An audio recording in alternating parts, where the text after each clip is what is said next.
ایک کو آئیڈیالوجی کہتے ہیں اور دوسرا ٹیکنالوجی ہے. ہمیں لگا دیا گیا ہے ٹیکنالوجی کے پیچھے، نیچرل سائنسز کے پیچھے. فلسفہ ہستی، وجود، ہونے کی پہچان کا نام ہے. وہ علم جو ہمیں کسی بھی شے کی ہستی سے آشنا کرتا ہے، اس کے ہونے سے آشنا کرتا ہے، اس کے وجود کے بارے میں ہمیں آگاہ کرتا ہے، اسے فلسفہ کہتے ہیں. ایک شے کا ہونا یہ فلسفہ ہے، کتنا ہونا یہ جیومیٹری ہے، یہ ریاضی ہے، یہ میتھ ہے، یہ فلسفہ نہیں. کیسے ہونا یہ کیمسٹری ہے، کہاں ہونا یہ فزکس ہے. فلسفہ تمام علوم کی ماں ہے. فلسفے کے پیٹ سے سارے علوم نے جنم لیا ہے اور لیتے ہیں.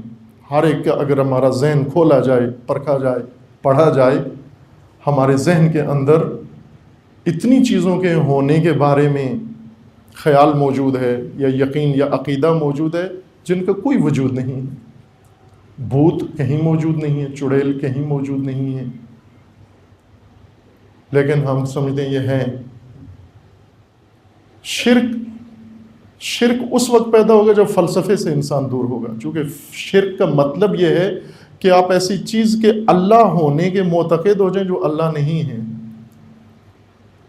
اگر آپ فیلسوف ہوتے و فلسفے سے آشنائی ہوتی، ممکن نہیں تھا کوئی بشر روئے زمین پر اللہ کے علاوہ کسی کے اللہ ہونے کا قائل ہو جائے.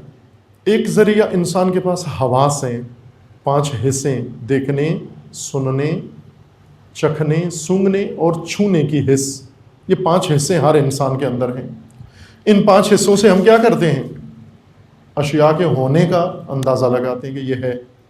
لہذا انسان کے اندر شناخت کے 3 ذریعے ہو گئے. کل ذریعے ہمارے پاس اس بھری کائنات میں جو حقائق سے، موجودات سے بھری ہوئی ہے، ان تمام موجودات سے کانٹیکٹ کا ہمارے پاس صرف 3 ذریعے ہیں. ایک حواس ہیں، عقل ہے اور دل ہے. ان 3 چیزوں سے ہم ہر چیز سنتے ہیں، ہر چیز دیکھتے ہیں، ہر چیز سمجھتے ہیں، ان کا ہونا سمجھتے ہیں. جب 2 کام ہوتے ہیں، مثلا آپ نے ابھی تالیاں بجائیں، بزرگوں نے گفتگو ختم کی، آپ نے تالیاں بجائیں، ہاتھ کو ہاتھ پہ مارا، آواز آئی. خوب یہ ہمیں کہاں سے معلوم کہ یہ جو آواز آئی تالی کی، یہ ہاتھوں کو مارنے سے پیدا ہوئی ہے؟ ہمیں کہاں سے معلوم؟ آپ نے دیکھا ہے ہاتھوں سے آواز نکلتی ہوئی، آنکھوں سے دیکھی ہے؟ نہیں، صرف کان سے سنی ہے آواز. خوب کان یہ تو نہیں، کان کو یہ کیا پتا کہ یہ ہاتھوں سے نکلی ہے یہ آواز؟ کان نے صرف یہ دیکھا ہے کہ ایک آواز ٹکرائی ہے، بس. کہاں سے نکلی ہے یہ تو کان کو نہیں پتا. آنکھ کو پتا ہے؟ نہ، آنکھ نے بھی نہیں دیکھی. ناک کو پتا ہے؟ ناک کو بھی نہیں معلوم. زبان کو بھی نہیں معلوم. یہ کس نے فتویٰ دیا ہے کہ یہ آواز دونوں ہاتھوں کے ٹکرانے سے پیدا ہوئی ہے؟ جب آپ ایک انسان کو دیکھتے ہیں، بس میں آپ کو دیکھ رہا ہوں، اب آپ کا لباس مجھے نظر آیا، ساتھ آپ کا چہرہ مجھے نظر آ گیا، آپ کا جسم، آپ کا ہیکل، آپ کا قد نظر آ گیا مجھے. میں نے صرف بصارت استعمال کی ہے آپ کو دیکھنے کے لیے، لیکن اگر میں عقل بھی استعمال کروں آپ کو دیکھنے کے لیے، مجھے آپ میں روح بھی نظر آئے گی. اور میں اگر دل بھی استعمال کروں آپ کو دیکھنے کے لیے، مجھے آپ میں فطرت بھی نظر آئے گی، اور آپ کی روح کا لنک اور رابطے بھی نظر آئیں گے. کہیں جڑا ہوا ہے یہ وجود آپ کا. فلسفہ دین کی بھی بنیاد ہے، فلسفہ علم کی بنیاد ہے، فلسفہ انسان کی بنیاد ہے، وہ فلسفہ سیاست کی بنیاد ہے، وہ فلسفہ عرفان و تصوف کی بنیاد ہے. چونکہ جتنے بھی علوم ہیں، بلکہ اور جتنے آپ پڑھ رہے ہیں اس وقت، جتنے ہمارے تعلیمی اداروں کے اندر، یہ دنیا میں جتنے علوم ہیں، حتیٰ میں وہ علوم جو عموماً آپ شاید مولانا لوگوں سے توقع نہیں رکھتے ان کا نام لے، میں شروع آپ کی خدمت میں عرض کروں. مثلا علم موسیقی ہے. علم موسیقی ایک فلسفی بنیاد والا علم ہے. اگر فلسفہ نہ ہو، موسیقی نام کی کوئی چیز نہیں ہوگی. اگر فلسفہ نہ ہو، لٹریچر نام کی کوئی چیز نہیں ہوگی. اگر فلسفہ نہ ہو، کچھ بھی نہیں ہو سکتا. اگر آپ بعنوان عالم دین کسی چیز کے ہونے، مثلا ایک عالم دین ساری دنیا کو شور مچا کے کہہ رہا ہے ایھا الناس سب مانو کہ خدا ہے. یہ جو جملہ کہہ رہا ہے یہ بحیثیت فیلسوف کہہ رہا ہے. اس جملے کے کہتے ہوئے یہ فیلسوف ہے. یہ بے شک نہ کہے میں فیلسوف ہوں. اب آپ کہہ رہے ہو اللہ ہے، ذات خدا ہے، ذات حق ہے. جب بھی کہو گے ذات خدا ہے، یہ کسی اور علم کا مسئلہ نہیں ہے، یہ فلسفے کا مسئلہ ہے. آپ فیلسوف ہو اس وقت. وہ کہتے ہیں نا مجھے فیلسوف مت کہو. ٹھیک ہے، نہیں کہتے آپ کو فیلسوف، لیکن آپ بات تو فلسفی کر رہے ہیں. لیکن سارا بھرم فیلسوف سے قائم ہے. سارا بھرم. اگر فیلسوف نہ ہو، نہ دیندار دین ثابت کر سکتا ہے، نہ خدا پرست خدا ثابت کر سکتا ہے، نہ فلک شناس فلک ثابت کر سکتا ہے، نہ ستارہ شناس ستارہ ثابت کر سکتا ہے، نہ سائنسدان اپنا سائنس ثابت کر سکتا ہے، نہ تجربہ ثابت کر سکتا ہے، اگر فیلسوف و فلسفہ نہ ہو. آپ ایک فیلسوف پورے برِ صغیر میں علامہ اقبال ہے، ایک فیلسوف، اور آپ نکھرا ہوا دیکھ رہے ہیں. آپ باقی کیا ہیں؟ باقیوں نے ڈگری لی ہے فلسفہ میں، فلسفہ نہیں پڑھا. اور علامہ اقبال نے پڑھا، سب کچھ پڑھا ظاہر ہے، اور اسلامی فلسفہ پڑھا، مغرب کی حقیقت کو، سوسائٹی کو سمجھا اور ہمیں بتایا ہے انہوں نے. نبی اکرم صلی اللہ علیہ وآلہ وسلم کی دعائیں، ایک دعا قرآنی ہے جو اللہ تعالیٰ نے فرمایا کہ قل رب زدنی علما، کہ آپ خدا سے اپنے علم میں اضافہ طلب کریں کہ خدایا میرے علم میں اضافہ فرما. اور ایک دعا جو رسول اللہ نے خود اللہ تعالیٰ سے طلب کی ہے، وہ دعا یہ ہے رب ارنی الاشیاء کما ہی، اے پروردگار مجھے اشیاء اسی طرح دکھا جس طرح سے ہیں. مسلمانوں کے اندر بہت بدگمانی پھیلائی گئی ہے فلسفہ کے متعلق. حتیٰ غزالی جیسے عالم و فاضل انسان فلسفے کے بارے میں سب سے زیادہ مسلمانوں میں بدگمانی غزالی نے پھیلائی ہے. غزالی بہت عظیم شخصیت ہیں، علم و معرفت کی دنیا میں بہت بڑا نام ہے غزالی کا، اور بڑے بڑے بزرگ تمام مسالک کے غزالی کے علم کے سامنے تسلیم ہے، خاضع ہیں و احترام کرتے ہیں، وہ واقعاً قابل احترام ہیں. ہر چیز جو فلسفے کے نام پر رائج ہو جائے تو فلسفہ نہیں ہے. ابھی اس وقت علاج معالجے کے بہت سارے طریقے آپ کے پاس رائج ہیں. مثلا بہت ساری بیماریاں ہیں جو جن ہیں، پاکستان میں کہتے ہیں جن زدگی ہے، جن بابا کے پاس لے کے جاؤ اس کو. اور ممکن ہے آپ نے بھی ایسے کیا ہو، یا آپ کے رشتہ داروں میں گھروں میں یہ کام ہوا ہو، چھوٹا یا بڑا یا عورت یا مرد، اس کو کوئی بیماری ہوئی ہو اور کہا گیا ہو اس کے اوپر سایہ ہو گیا ہے، جن ہو گیا ہے، پیر صاحب کے پاس لے جاؤ، اور پیر صاحب نے جن نکالتے نکالتے روح ہی نکال دی اس کی. یعنی آپ جس کے پاس علاج کے لیے جانا چاہیے تھا اس کے پاس نہیں گئے، کسی غلط آدمی کے پاس چلے گئے. وہ طب نہیں ہے، وہ میڈیکل نہیں ہے، تو گمراہی ہے، ہلاکت ہے. یہ بہت ساری چیزیں جو فلسفہ کے نام پر تلقین کی جاتی ہیں، بتائی جاتی ہیں یہ فلسفہ ہے، یہ نہیں ہے فلسفہ. سپریم فلسفہ ابھی تک کا جو وجود میں آیا ہے، یعنی اس سے زیادہ گہرائی ابھی تک کسی فیلسوف میں نہیں آئی، اس سے زیادہ آگے کوئی فیلسوف نہیں بڑھا جہاں تک ملا صدرا نے فلسفہ کو پہنچایا ہے. اگر آپ فلسفہ پڑھ لیں آپ کو قرآن ایک اور طرح سے سمجھ میں آئے گا، دین ایک اور طرح سے سمجھ میں آئے گا، کائنات ایک اور طرح سے سمجھ میں آئے گی. آپ کو زاویہ نگاہ آپ کا بدل جائے گا، افق ذہن کا آپ کا کھل جائے گا. فلسفہ ہر علم کی ماں بھی ہے. فلسفے کے بارے میں بہت ساری، فلسفے کے بارے میں 3 تعبیریں میں تینوں استعمال کر دیتا ہوں. فلسفہ ام العلوم، رئیس العلوم، خادم العلوم ہے. جس طرح ایک ماں بھی ہے، یعنی جنم بھی دیتی ہے، ماں سرپرست بھی ہوتی ہے، اور ماں خدمت بھی بچوں کو پالتی بھی ہے.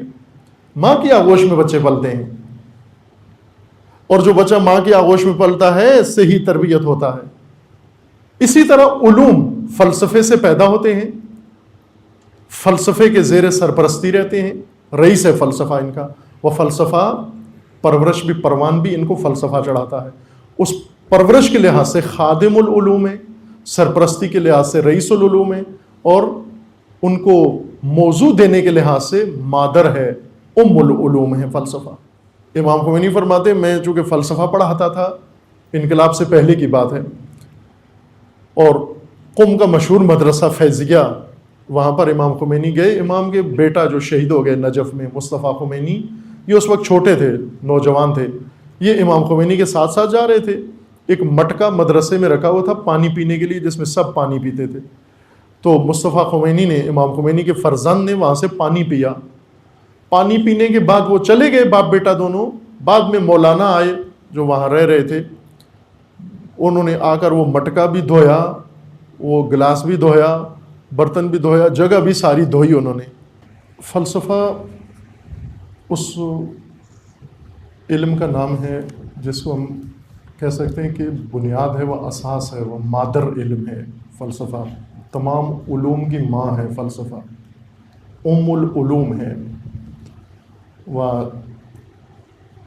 جو چیز بھی انسان کی معرفت و شناخت سے متعلق ہے اس سب کی بنیاد فلسفہ ہے. دو قسم کے علوم ہیں عزیزان. ایک، چونکہ ہم سب طلبہ ہی، میں بھی طالب علم ہوں اور آپ بھی اکثر طالب علم ہیں انشاءاللہ. آسان ہے طالب علم کا طالب علم سے بات کرنا، اور کوشش کروں گا کہ آپ کے لیے آپ ہی کی زبان میں ہو گفتگو. دو قسم کے علوم موجود ہیں. ایک وہ علوم ہیں جو معاشرہ ساز ہیں، اور دوسرے علوم وسائل ساز، وسیلے بناتے ہیں زندگی کے.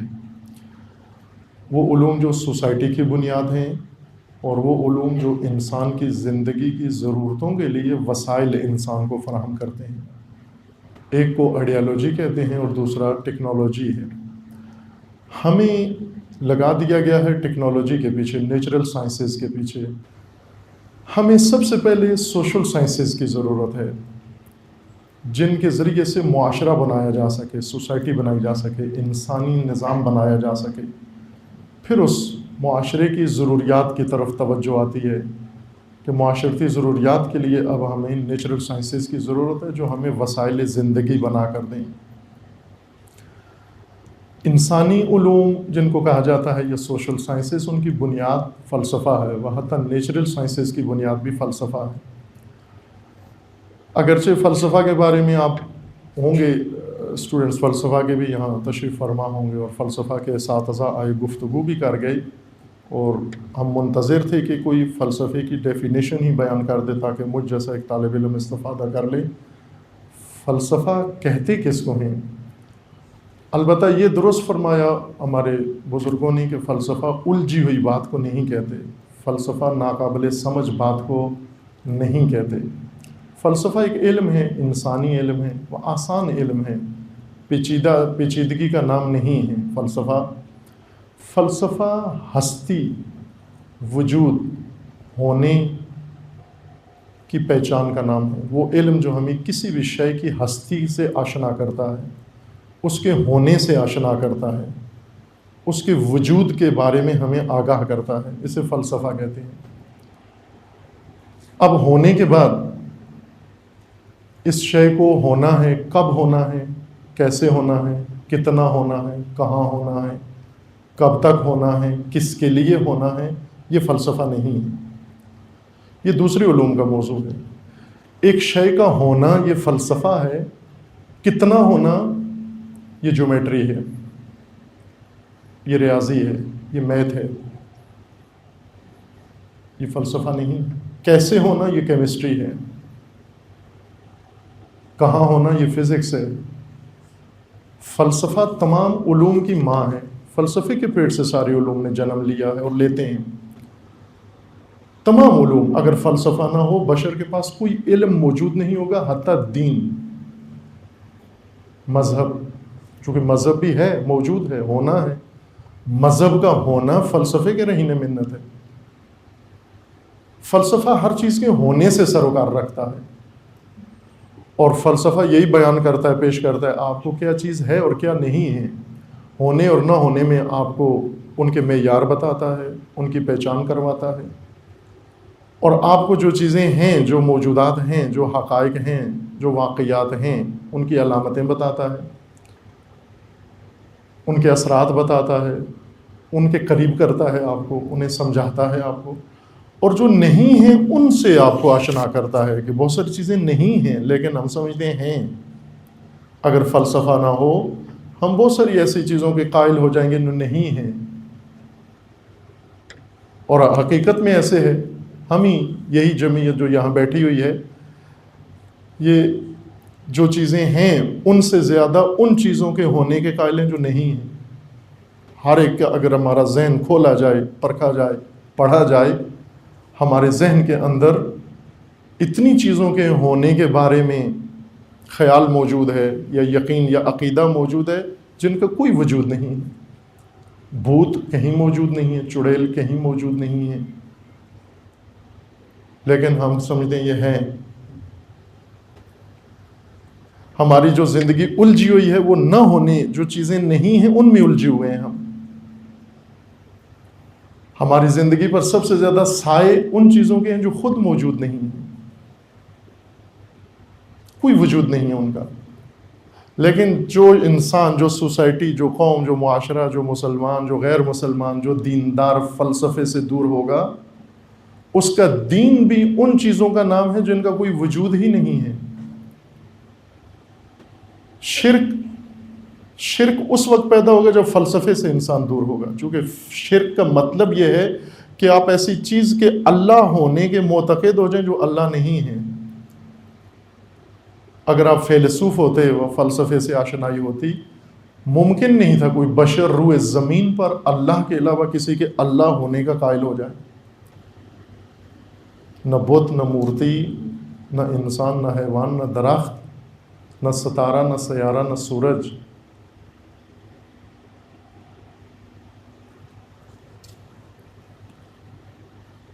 فلسفہ تمام علوم کی ماں ہے، اور فلسفہ سے تمام معرفت بشری قائم ہے۔ حتیٰ بعض فلاسفہ کے بقول کہ فلسفہ تنہا وہ علم ہے جسے ماننے کے لیے بھی پڑھنے کی ضرورت ہے اور جس کے انکار کے لیے بھی پڑھنے کی ضرورت ہے۔ اسے اگر مانیں تو پڑھنا پڑے گا، اگر انکار کرنا چاہیں تو بھی پڑھنا پڑے گا۔ اس کو پڑھے بغیر اس کا انکار بھی نہیں کر سکتے آپ۔ ہر انسان فیلسوف ہے اپنی ذات میں، چونکہ ہر انسان کے اندر اللہ تعالیٰ نے ادراک رکھا ہے، فہم رکھی ہے، شعور رکھا ہے، عقل رکھی ہے۔ ہر انسان کے اندر فطرتی طور پر یہ ساری چیزیں موجود ہیں۔ جیسا بھی انسان ہو، ملحد ہو، دہریہ ہو، وہ کسی دین سے تعلق رکھتا ہو، اسلام سے یا غیر اسلام سے، فطرتاً ہر انسان فیلسوف ہے۔ مگر یہ کہ ایک انسان ایسی بیماری میں مبتلا ہو جائے جو ہونے اور نہ ہونے میں فرق نہ کر سکے، جسے یہ نہ پتہ چلے کہ اس وقت دن ہے یا نہیں ہے، جسے یہ نہ پتہ چل سکے اس وقت یہ انسان ہے یا نہیں ہے، اس وقت میں خود ہوں یا نہیں ہوں، کہ جسے سوفسطائی کہا جاتا ہے۔ سوفسطائی یا سفسطی وہ لوگ ہیں، مغالطہ کار و مغالطہ باز، جو اپنی قوت بیان کی مہارت سے جو چیزیں موجود ہیں کمزور لوگوں کے سامنے ثابت کر سکتے ہیں کہ یہ نہیں ہیں، اور جو چیزیں نہیں ہیں انہیں منوا لیتے ہیں کہ یہ موجود ہیں۔ وہ کام جو ہمارے وکلاء کرتے ہیں، یہ تقریباً سفسطے ہی کے شبیہ ہے۔ حق کو باطل کر دینا اور باطل کو حق ثابت کر کے منوا لینا، جج سے بھی منوا لینا اور جیوری سے بھی منوا لینا، یہ سفسطہ ہے۔ لیکن فطرت ہر انسان میں فلسفہ ہے، ہر انسان فطرت میں فیلسوف ہے۔ جس طرح ہر انسان فطرت میں اہل منطق ہے، منطقی ہے ہر انسان۔ معروف ہے، ایک معروف عالم منطق نے اپنے بیٹے کو علم منطق پڑھایا، اور میر شریف جرجانی، جن کی منطق کی کتابیں پڑھائی جاتی ہیں ابھی مدارس دینیہ کے اندر، آشنا ہوں گے آپ میں سے جو فلسفہ یا منطق کے طالبہ ہیں وہ آشنا ہوں گے، نام سنا ہوگا۔ میر شریف بہت بڑی شخصیت ہیں، عالم۔ انہوں نے اپنے فرزند کو منطق پڑھایا، علم منطق، اور پڑھا کے اسے کہا کہ جو باہر دیکھو لوگ کیا کر رہے ہیں۔ وہ گئے، باہر آئے تو پوچھا کیا کر رہے ہیں، کہا لوگ اپنا معمول کا کام کر رہے ہیں، کاروبار کر رہے ہیں، دکانیں چلا رہے ہیں، زندگی بسر کر رہے ہیں۔ میر شریف نے کہا کہ تجھے منطق ابھی سمجھ میں نہیں آئی، تو اہل منطق نہیں بنا۔ دوبارہ پھر پڑھایا، اور اس کے بعد پھر کہا کہ اب جو دیکھو لوگ کیا کر رہے ہیں، مشاہدہ کرو لوگوں کا۔ پھر دیکھا، کہا کہ لوگ معمول کے کام میں مصروف ہیں، کوئی خاص کام نہیں کر رہے۔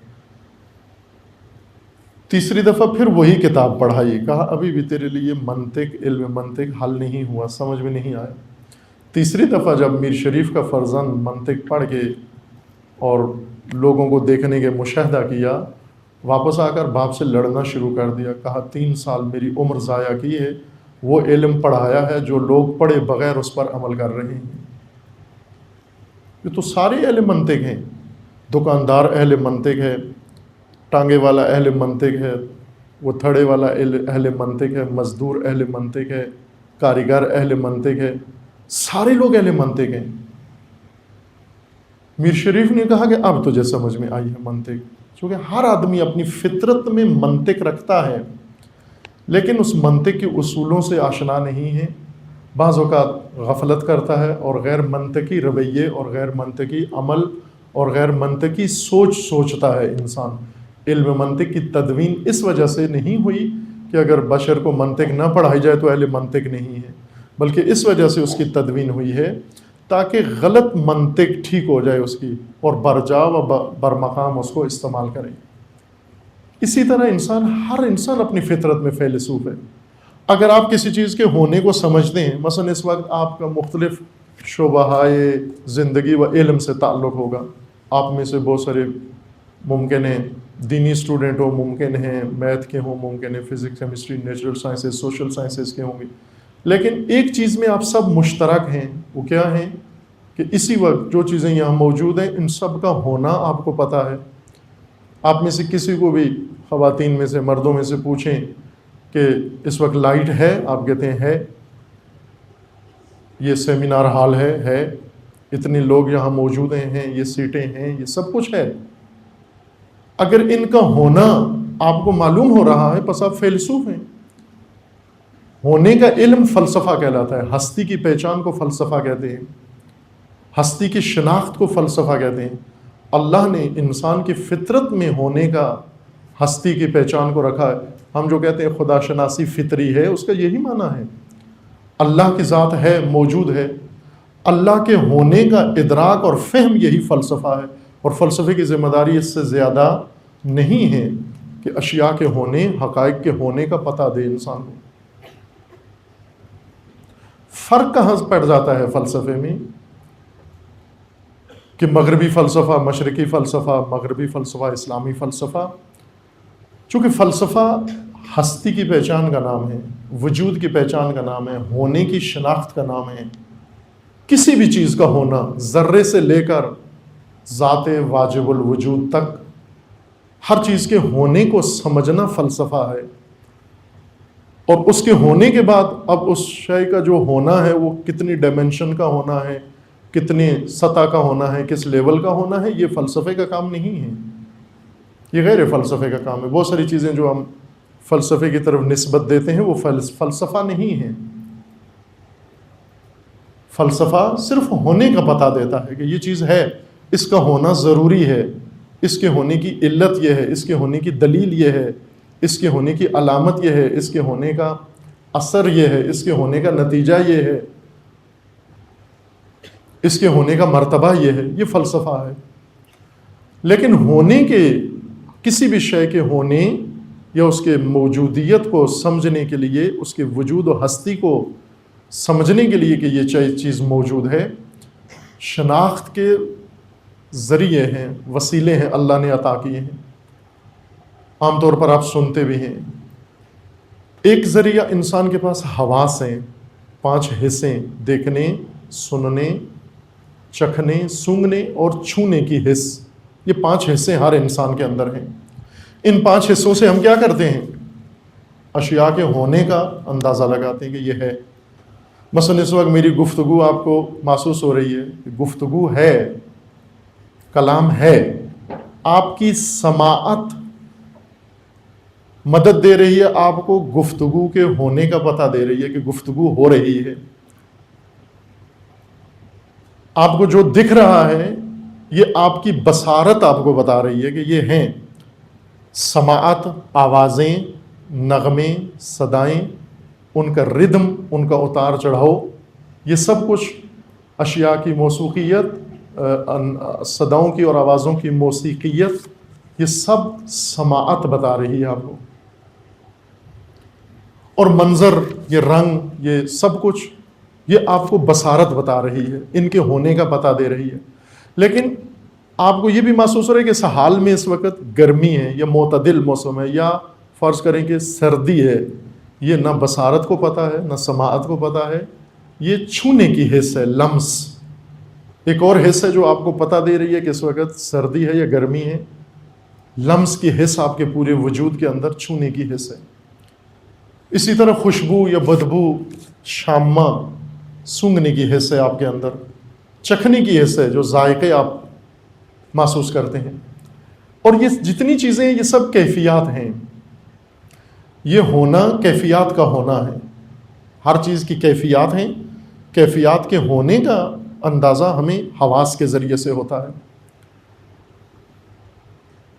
لیکن ساری دنیا کیفیات کا نام نہیں ہے. کیفیات صفات ہیں، کیفیات حالات کا نام ہے. حالات کو وجود میں آنے کے لیے سہارے کی ضرورت ہے، ایک اور ہونے کی ضرورت ہے.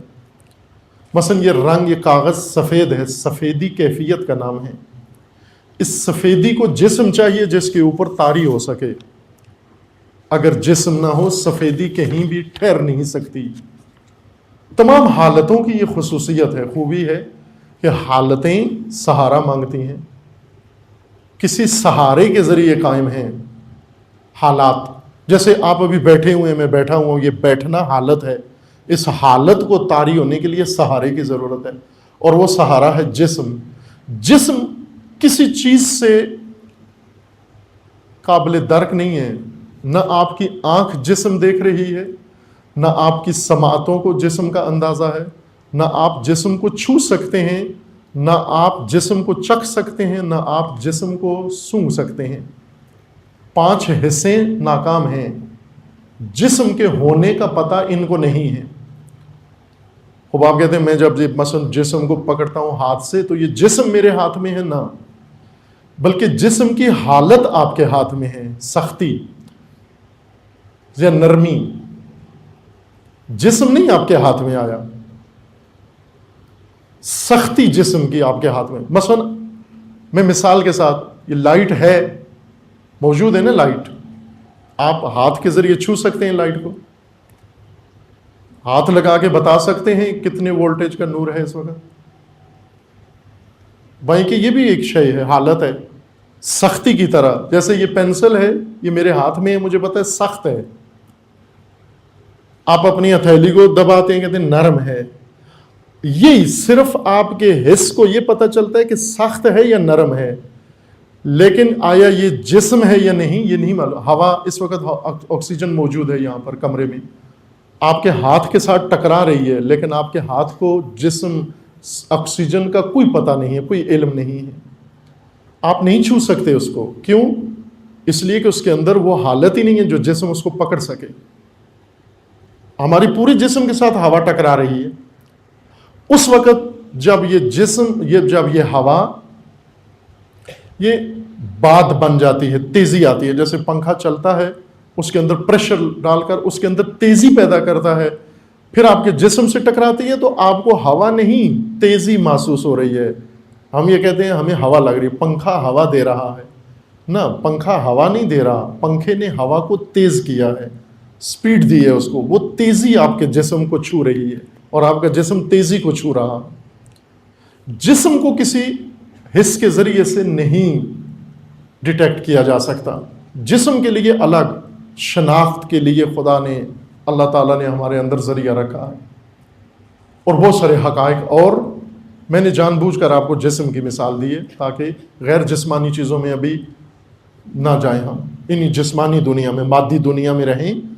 مادی دنیا ساری کی ساری حواس کی مدد سے نہیں ہو سکتی.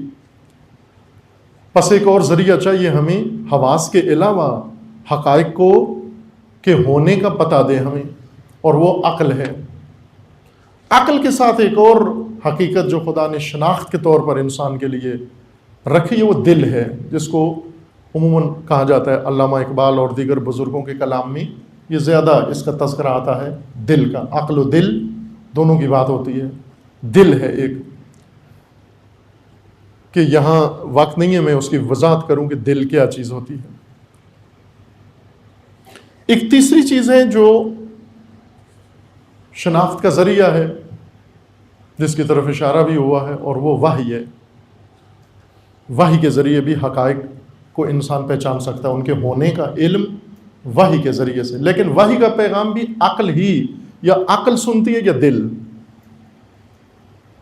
لہذا انسان کے اندر شناخت کے 3 ذریعے ہو گئے، کل ذریعے ہمارے پاس اس بھری کائنات میں جو حقائق سے، موجودات سے بھری ہوئی ہے، ان تمام موجودات سے کانٹیکٹ کا ہمارے پاس صرف 3 ذریعے ہیں۔ ایک حواس ہیں، عقل ہے اور دل ہے۔ ان 3 چیزوں سے ہم ہر چیز سنتے ہیں، ہر چیز دیکھتے ہیں، ہر چیز سمجھتے ہیں، ان کا ہونا سمجھتے ہیں۔ مغربی فلسفہ اور اسلامی فلسفہ جدا کہاں ہوتے ہیں؟ سرحد کیا ہے؟ بس پہلی چیز ذہن میں رکھیں، فلسفہ جیسے بزرگوں نے کہا، ہر الجھی ہوئی چیز کو فلسفہ نہیں کہتے، ہر پیچیدہ مطلب کو فلسفہ نہیں کہتے، ہر ناقابل فہم مطلب اسے فلسفہ نہیں کہتے، جو ہمارے یہاں رائج مطلب ہے۔ ہمیں یاد ہے بچپن سے ایک اصطلاح سنتے تھے، محاورہ، کہ جو بچہ بہت شرارت کرتا تھا اسے کہتے تھے افلاطون۔ ہمارے ذہن میں بھی یہی تھا کہ افلاطون کو بہت شرارتی قسم کی مخلوق تھی، لہٰذا شرارتی بچوں کو گھروں میں عموماً دیہاتوں میں افلاطون کہتے ہیں۔ بعد میں جب افلاطون سے آشنائی ہوئی تو تعجب ہوا اپنی قوم و ملت پر کہ ان کے ذہنوں میں افلاطون کا کیا نقشہ ہے۔ اسی طرح فلسفہ، ہمیں افسوس ہوتا ہے جب ہمارے علماء، اہل علم، تعلیمی اداروں میں پڑھنے پڑھانے والے بھی فلسفے کی ڈیفینیشن سے ہی آشنا نہ ہوں، اظہار نظر کرتے ہیں فلسفہ کے بارے میں، جبکہ تعریف بھی نہ ہو معلوم انسان کو فلسفہ کی، تو ظاہر ہے پھر پیچیدگیاں زیادہ ہو جاتی ہیں۔ پھر یہی کہنا چاہیے کہ فلسفہ ناقابل فہم باتوں کو کہتے ہیں۔ فلسفہ بہت سادہ سی چیز ہے۔ فلسفہ یعنی جو اشیاء کے ہونے کا علم ہے، جس علم کی مدد سے ہمیں اشیاء کے ہونے کا پتہ ملتا ہے۔ اشیاء کے ہونے کا علم، یہ فلسفہ کیوں مختلف ہو گیا ہے، مغربی الگ ہو گیا، اسلامی الگ ہو گیا، مشرقی الگ ہو گیا؟ اس کی وجہ یہ ہے کہ انسان کے پاس اشیاء کے ہونے کی تشخیص کے لیے جو طریقے ہیں، ذریعے ہیں، وسائل 3 ہیں: حواس، عقل اور دل۔ اہل مغرب اس پہلے قدم پر آ کر مصر ہیں کہ صرف حواس ہیں انسان کے پاس، حقائق کی شناخت کے ذریعے انسان کے پاس صرف یہ 5 حصے ہیں۔ تجربے میں جتنی چیزیں آتی ہیں وہ صرف حس، محسوس چیزیں ہیں اور کیفیات ہیں۔ مشاہدے و تجربے فقط حواس کے دائرے کے اندر منحصر ہیں۔ حواس سے باہر کوئی چیز تجربہ نہیں کی جا سکتی، لیکن موجود کا، ہونے کا دائرہ حواس کے دائرے سے بہت وسیع ہے۔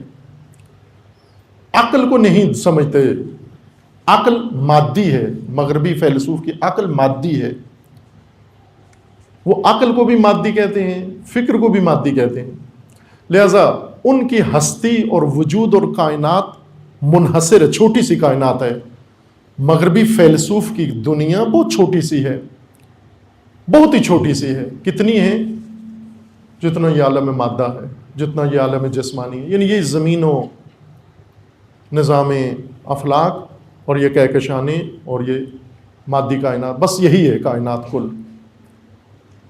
اس سے پرے، اس سے ماورا کچھ بھی نہیں ہے، میٹافزکس نہیں ہے، صرف یہی فزیکل فارم میں جو کچھ موجود ہے یہی ہونا ہے، ہونا منحصر ہے اسی کے اندر۔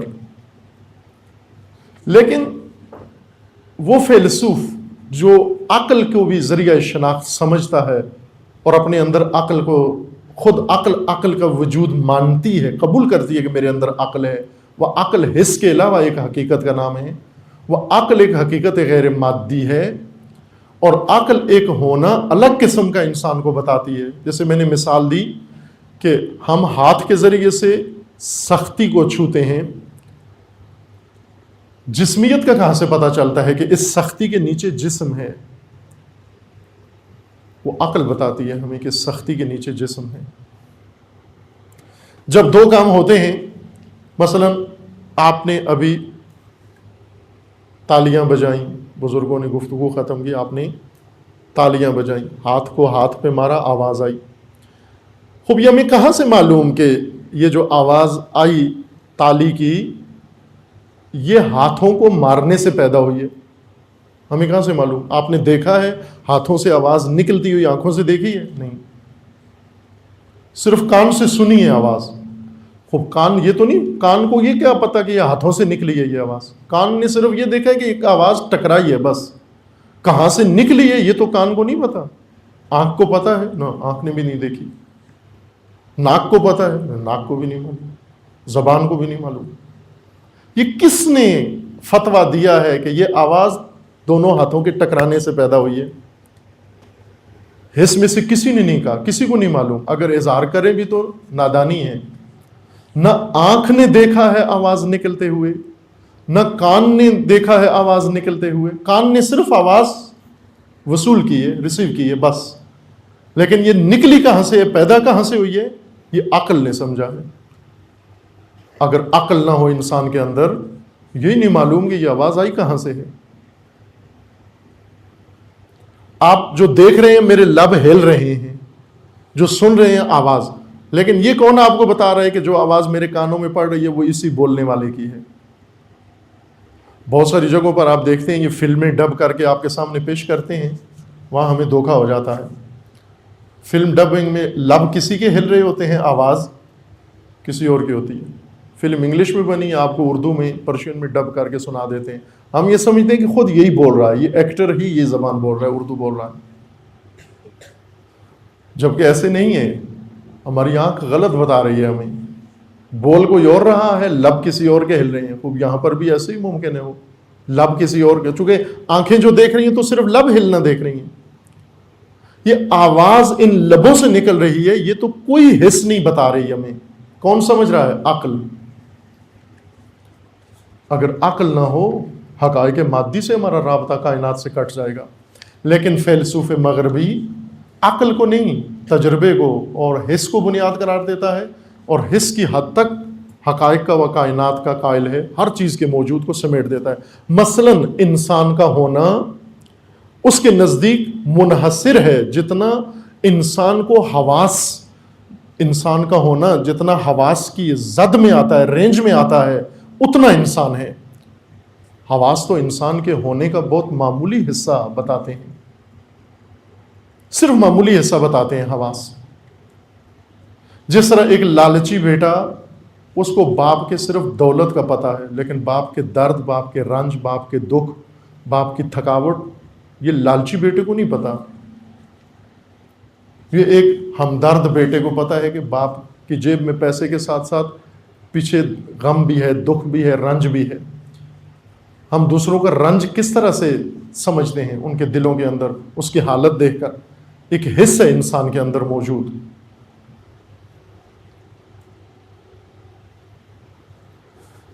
آپ جتنا شناخت کے ذریعے ہیں آپ کے پاس، اشیاء کے ہونے کو سمجھنے کے لیے جو کچھ ذریعے ہیں، اگر ان کو منحصر سمجھا آپ نے ان 5 حصوں کے اندر، فوراً آپ کی کائنات شرنک ہو کے سمٹ کے بہت چھوٹی سی ہو جائے گی. آپ کے کیمرے کے لینس کی طرح ہے، اگر آپ زوم کریں تو منظر سمٹتا جاتا ہے، زوم ان کریں اور زوم آؤٹ کریں تو منظر سمٹ بھی جاتا ہے اور پھیل بھی جاتا ہے. خوب یہی فیلسوفی ہے. فیلسوف کی زومنگ کیا ہے کہ اگر وہ حواس کے علاوہ عقل بھی استعمال کرے، زوم آؤٹ کرے کائنات بڑھ جاتی ہے، زوم ان کرے کائنات سمٹ جاتی ہے، اس کی چھوٹی لگتی ہے اس کو. مغربی فیلسوف کا انسان بہت چھوٹا سا انسان ہے، محدود انسان ہے، صرف جسمانیت و جسم کے اندر سمٹا ہوا ہے. کیوں؟ کہ اس انسان کے ہونے کا غیر جسمانی حصہ و پہلو وہ اس نے نہیں سمجھا. روح کیوں نہیں سمجھا؟ کیونکہ وہ تجربے میں نہیں آتی. اس کی تجربے میں نہیں آتی سے مراد یعنی حواس، یہ سماعت و بصارت کا اس سے لنک نہیں ہوتا، رابطہ نہیں ہوتا. اس وجہ سے اس کا انسان بہت چھوٹا انسان ہے، اس کی کائنات بہت چھوٹی کائنات ہے. لیکن الہی فیلسوف اور عقلانی فیلسوف، اس کی کائنات بہت وسیع ہے، اور اس سے زیادہ وسیع کائنات اس فیلسوف کی ہے جو حواس کو بھی ذریعہ شناخت کا مانتا ہے کہ اشیاء کے ہونے کی ایک حد حواس کے ذریعے سے ہوگی، اشیاء کے ہونے کی دوسری حد، دوسرا پہلو عقل کے ذریعے، اور اشیاء کے ہونے کا تیسری حد یا تیسرا مرتبہ دل کے ذریعے انسان سمجھتا ہے۔ اس فیلسوف کی کائنات بہت وسیع ہے، اس کا جہان بہت وسیع ہے۔ ایک فیلسوف ہی کے بقول کوئی سے دو انسان ایک کائنات میں نہیں رہ رہے، ہر انسان کی کائنات جدا ہے، ہر ایک اپنی دنیا میں رہ رہا ہے، ہم ایک جہان میں زندگی نہیں گزار رہے، ہمارا جہان الگ الگ ہے۔ کیوں؟ آپ نے دیکھ لیں کہ آپ نے زوم ان کیا ہوا ہے یا زوم آؤٹ کیا ہوا ہے کائنات کے اندر، کتنی کائنات ہے آپ کی۔ جب آپ ایک انسان کو دیکھتے ہیں، بس میں آپ کو دیکھ رہا ہوں، اور آپ کا لباس مجھے نظر آیا، ساتھ آپ کا چہرہ مجھے نظر آ گیا، آپ کا جسم، آپ کا ہیکل، آپ کا قد نظر آ گیا مجھے، میں نے صرف بصارت استعمال کی ہے آپ کو دیکھنے کے لیے، لیکن اگر میں عقل بھی استعمال کروں آپ کو دیکھنے کے لیے، مجھے آپ میں روح بھی نظر آئے گی، اور میں اگر دل بھی استعمال کروں آپ کو دیکھنے کے لیے، مجھے آپ میں فطرت بھی نظر آئے گی، اور آپ کی روح کا لنک اور رابطے بھی نظر آئیں گے، کہیں جڑا ہوا ہے یہ وجود آپ کا، آپ کٹے ہوئے نہیں ہیں۔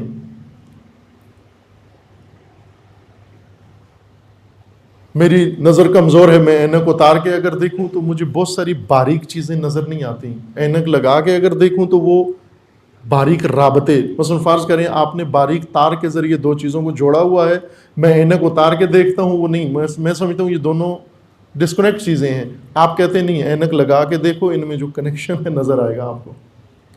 کیوں آپ مائکروسکوپ سے بہت ساری چیزوں کو دیکھتے ہیں؟ اس لیے کہ بہت ساری چیزیں ایسی ہیں چھوٹی جو انسان کو معمولی آنکھ سے نظر نہیں آتی، جب مائکروسکوپ میں دیکھتے ہیں تو وہ رابطے جڑے ہوئے نظر آتے ہیں آپس میں۔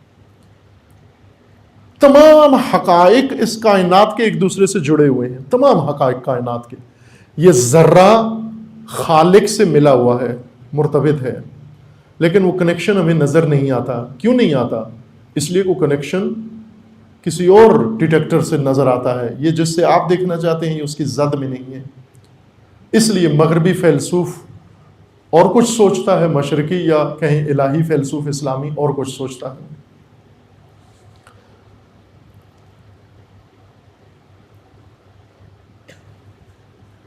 فلسفہ دین کی بھی بنیاد ہے، فلسفہ علم کی بنیاد ہے، فلسفہ انسان کی بنیاد ہے، وہ فلسفہ سیاست کی بنیاد ہے، وہ فلسفہ عرفان و تصوف کی بنیاد ہے۔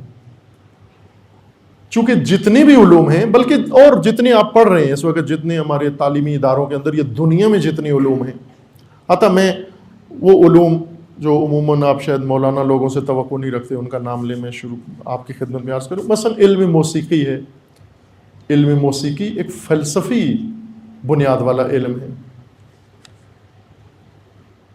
اگر فلسفہ نہ ہو موسیقی نام کی کوئی چیز نہیں ہوگی، اگر فلسفہ نہ ہو لٹریچر نام کی کوئی چیز نہیں ہوگی، اگر فلسفہ نہ ہو کچھ بھی نہیں ہو سکتا۔ ہم نے کیا کیا ہے کہ فیلسوف بن کر کسی چیز کا ہونا ثابت کیا ہے، لیکن منہ سے یہ نہیں کہا کہ میں فیلسوف ہوں، نام اپنا بدل دیا۔ نام بدلنے سے انسان کی حیثیت تو نہیں بدلتی۔ آپ زنانہ کپڑے پہن لیں، مرد داڑیاں مڈوا کے، کہ جیسے ابھی کر رہے ہیں ابن انشاء، وہ پڑھے ہوں گے آپ نے ان کے مضامین، کہ آہستہ آہستہ انہوں نے کہا کہ ایک دفعہ بس پہ چڑھا تو جگہ نہیں تھی، تو ایک شخص کھڑے ہوا تھا، تو میں نے ان کا کندھا ہلایا، بھائی جان تھوڑا سا آگے ہو، مجھے راستہ دو۔ تو بھائی جان جو چہرہ موڑا تو وہ بی بی تھی، وہ انہوں نے کٹنگ مردوں والی کرائی ہوئی تھی، بوائے کٹنگ کرائی ہوئی تھی، لباس بھی مردانہ پہنا ہوا تھا، شرٹ پہنی ہوئی تھی۔ میں بڑا شرمندہ ہوا کہ میں اتنا ہو گیا ہوں کہ اب تشخیص نہیں دے سکتا سانو مرد کیا ہیں۔ کہا دوسری دفعہ کا احتیاط برتی، اور پھر بس میں چڑھا تو اب ہاتھ نہیں لگایا چونکہ بڑی بڑی زلفیں اور وہ تھا، اور میں نے دور سے ہی کہا بی بی ذرا راستہ دینا۔ تو جب انہوں نے چہرہ موڑا تو دیکھا کہ وہ بی بی نہیں بلکہ بھیا تھے وہ۔ آپ فرض کریں کہ آپ نے زنانہ لباس پہن لیا، چہرہ منڈوا دیا، کرتے ہیں نا، جس طرح اداکار فلموں کے اندر یہ کام کرتے ہیں، میک اپ کر کے زنانہ عورت کو مرد، مرد کو عورت بنا دیتے ہیں فلمی ضرورتوں کے، یہ سینیریو میں ایسے لکھا ہوا ہے. کیا واقعاً حقیقت بدل جاتی ہے؟ عورتیں اگر مردوں کے کپڑے پہن لیں مرد ہو جاتی ہیں، اگر زنانہ لباس پہن لیں تو عورتیں ہو جاتی ہیں، مرد مرد ہی رہتا ہے.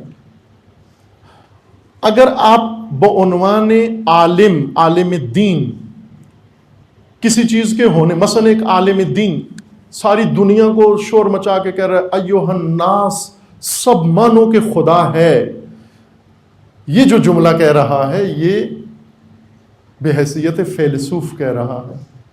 اس جملے کے کہتے ہوئے یہ فیلسوف ہے. یہ بے شک نہ کہے میں فیلسوف ہوں، اب آپ کہہ رہے ہو اللہ ہے، ذات خدا ہے، ذات حق ہے.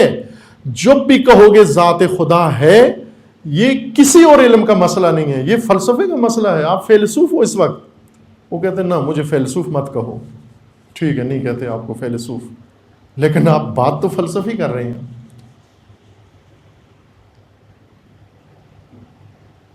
جب آپ کہتے ہیں یہ ستارہ ہے یعنی آپ فیلسوف ہیں.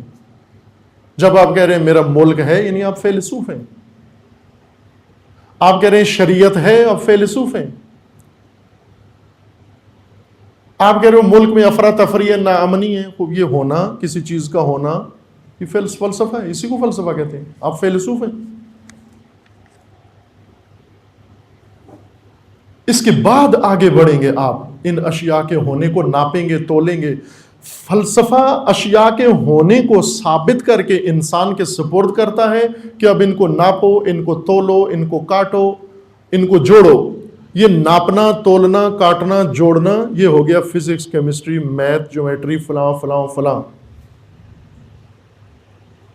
ہم یہ تو مانتے ہیں فزکس ہے. وہ فزکس تو کس چیز کا نام ہے؟ جوڑنے اور کاٹنے کا نام ہے. اگر کوئی چیز ہو ہی نہ تو کس کو جوڑو گے اور کاٹو گے؟ تم کس کو سمجھو گے آپ؟ مجھے یاد ہے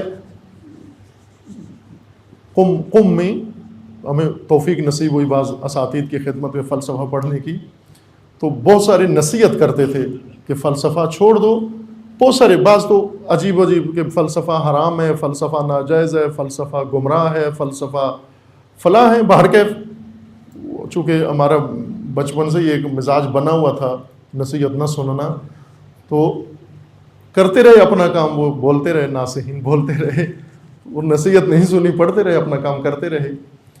بارکیف آخر میں انہوں نے ڈرایا، اور یہ ڈرانا بھی صحیح تھا. یہ دینی مدرسوں کے اندر کم از کم شیعہ ماحول میں یہ ماحول ہے، معلوم نہیں اہل سنت میں بھی ہوگا، چونکہ اہل سنت کے یہاں فلسفہ اور زیادہ غریب و اجنبی ہے، شیعوں سے بھی زیادہ.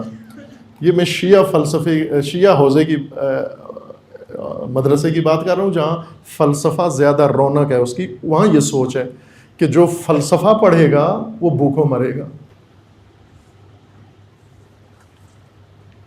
ہمیں یہ کہا گیا کہ آپ فلسفہ پڑھو گے بھوکوں مرو گے. تم چونکہ فقہ پڑھو گے تو آپ کو خمس دیں گے لوگ، زکوٰۃ دیں گے، صدقے دیں گے. فیلسوف کو تو کچھ بھی نہیں دیتے.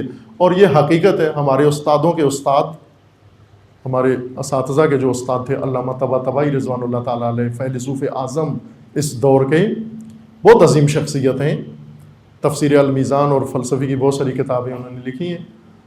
اور حقیقتاً ایسا ہی تھا. یہ فیلسوف اپنی صدی کا سب سے بڑا فیلسوف، یہ قم کے چوراہے پہ کھڑے ہوئے تھے، اور ان کے داماد آئے شہید قدوسی، اور شہید قدوسی نے پوچھا اپنے سسر سے کہ یہاں کیوں کھڑے ہو علامہ، یہ چوراہے پہ پریشان کیوں کھڑے ہو؟ تو انہوں نے کہا کہ 4 آنے یہاں کھڑا ہوں، کسی سے 4 آنے لوں، روٹی خرید کے لے کے جاؤں گھر میں. فیلسوف اعظم کے گھر میں روٹی نہیں تھی.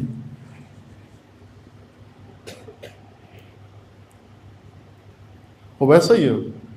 ظاہر ہے لوگ تو نہیں دیں گے، فیلسوف کو تو کوئی بھی خمس زکوٰۃ نہیں دیتا، فقہا کو دیتے ہیں جا کر، جو فقہ پڑھتے ہیں، شریعت پڑھتے ہیں. فیلسوف کو کون کیا دے گا؟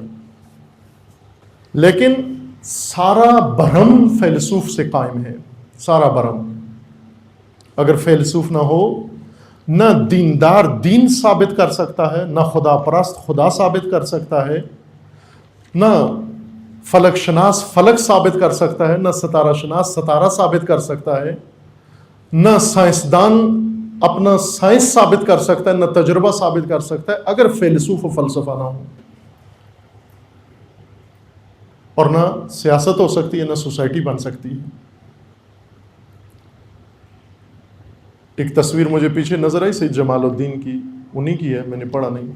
سید جمال الدین افغانی کی ہے نا تصویر پیچھے. سید جمال الدین افغانی جو بیداری کے ایک علمبردار تھے، اور جن کی بیداری کا ایک چھوٹا سا جھونکا علامہ اقبال کو لگا، اور وہ بیداری کی عظیم روح علامہ میں بیدار ہوئی. یہ اس بزرگوار سید کی شروع کی ہوئی تحریک تھی. سید جمال کا فرمانا ہے کہ جو قوم فلسفے سے دور ہوگی وہ مٹ جائے گی، وہ پسماندہ ہو جائے گی، وہ مزدور بن جائے گی، وہ لیبر بن جائے گی. اگر چاہتے ہو دنیا کے لیڈر بنو، امام بنو، فلسفے سے بنو گے. عزیزان من، مغرب کی ترقی کا راز، مغرب منافق ہے، ہمیں نہیں بتاتا. ترقی کی ہے اس نے ٹیکنالوجی میں اور فنکشنلز ویلیو میں ترقی کر چکا ہے. واقعاً ترقی کی ہوئی ہے، نظر آتی ہے، اس کا تو کوئی انکار نہیں کر سکتا. اس ترقی کا راز ٹیکنالوجی میں نہیں ہے، یہ ذہن میں رکھ لیں. ٹیکنالوجی ضروری ہے، ٹیکنالوجی وسیلے بنا کے دیتی ہے، ذریعے بنا کے دیتی ہے، جنگ کے ہتھیار بنا کے دیتی ہے. ٹیکنالوجی زندگی کے وسائل بنا کے دیتی ہے، زندگی کی ضرورتوں کے لیے سامان مہیا کرتی ہے. لیکن ٹیکنالوجی سوسائٹی بنا کے نہیں دیتی، ٹیکنالوجی معاشرہ بنا کے نہیں دیتی، ٹیکنالوجی امت بنا کے نہیں دیتی. مغرب جو سوسائٹی اپنی مضبوط کی ہے وہ ٹیکنالوجی سے نہیں کی. یہ اشتباہ ہے ہمارے مغرب زدہ لوگوں کا. ہم شدید مغرب زدہ ہیں. ہم رات کو خوابیں بھی مغرب کی دیکھتے ہیں. ایک جوان، اس نے سارا ماں کا زیور بیچا، بہن کا جہیز بیچا اور باپ کی پراپرٹی بیچی. غریب آدمی تھے، یہ ساری چیزیں بیچ کے اس نے کرایہ بنایا اور کہا کہ میں آسٹریلیا جانا ہے. ساری دنیا نے منع کیا کہ نہ کرو، تباہ نہ کرو زندگی کو. کہا نہیں، میری آرزو ہے کہ میں آسٹریلیا جاؤں. اور کہا کہ میری آرزو یہ نہیں کہ وہاں جا کے کچھ کروں، بس آرزو یہ کہ وہاں پر میرا قدم پڑے، بے شک وہاں موت آ جائے مجھے. جنت ہے ہماری وہ سرزمینیں.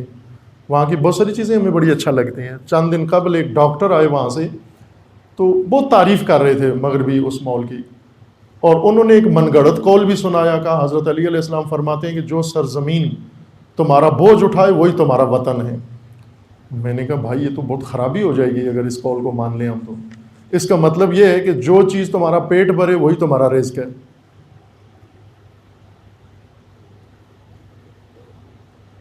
پھر تو ہر چیز کھا لیں، جس چیز سے پیٹ بھرے وہی تیرا رزق ہے. کس نے کہا ہے یہ؟ تیرا ایک اپنا وطن ہے، تیرا ایک ملک ہے، ایک سرزمین ہے، تو ایک امت کا حصہ ہے، تیرا ایک اپنا وجود ہے. انہوں نے اپنا ملک سنوار لیا. کس سے سنوارا؟ آپ سے یہ میں عرض کر رہا ہوں، مغرب کی ترقی کا راز جو ہمیں نہیں بتاتے وہ ٹیکنالوجی میں نہیں ہے عزیزان، وہ سوشل سائنسز میں ہے جو ہمیں نہیں بتاتے. ایک سائنٹسٹ سوشیالوجی کا آج تک مسلمان نہیں پیدا ہوا بڑا پائیں کہ سوشیالوجی کا بانی مسلمان ہے ابن خلدون. لیکن آج ایک مسلمان پورے پاکستان میں آپ جائیں، آتا یونیورسٹیوں میں جو سوشیالوجی پڑھا رہے ہیں مغربی ترجمے پڑھا رہے ہیں، مغرب کی کتابوں کے ٹرانسلیشن پڑھا رہے ہیں، الہاد و گمراہی و کفر پھیلا رہے ہیں. مغرب کی ترقی کا راز فلسفے میں ہے.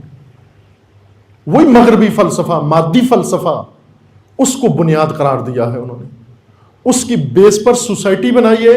سوسائٹی کی ضرورتیں ٹیکنالوجی پوری کر رہی ہے.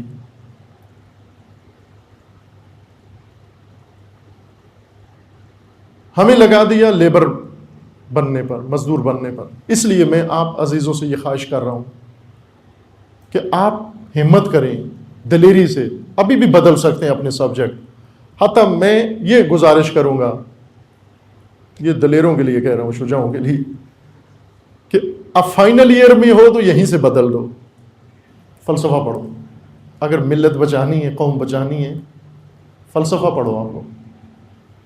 ورنہ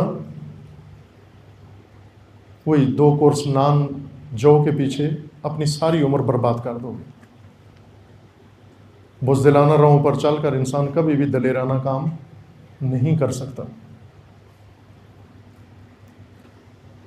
آپ ایک فیلسوف پورے بر صغیر میں علامہ اقبال ہیں، ایک فیلسوف، اور آپ نکھرا ہوا دیکھ رہے ہیں آپ. باقی کیا ہیں؟ باقیوں نے ڈگری لی ہے فلسفہ میں، فلسفہ نہیں پڑھا. اور علامہ اقبال نے پڑھا، سب کچھ پڑھا ظاہر ہے، اور اسلامی فلسفہ پڑھا، مغرب کی حقیقت کو، سوسائٹی کو سمجھا اور ہمیں بتایا ہے انہوں نے. فلسفہ ہمیں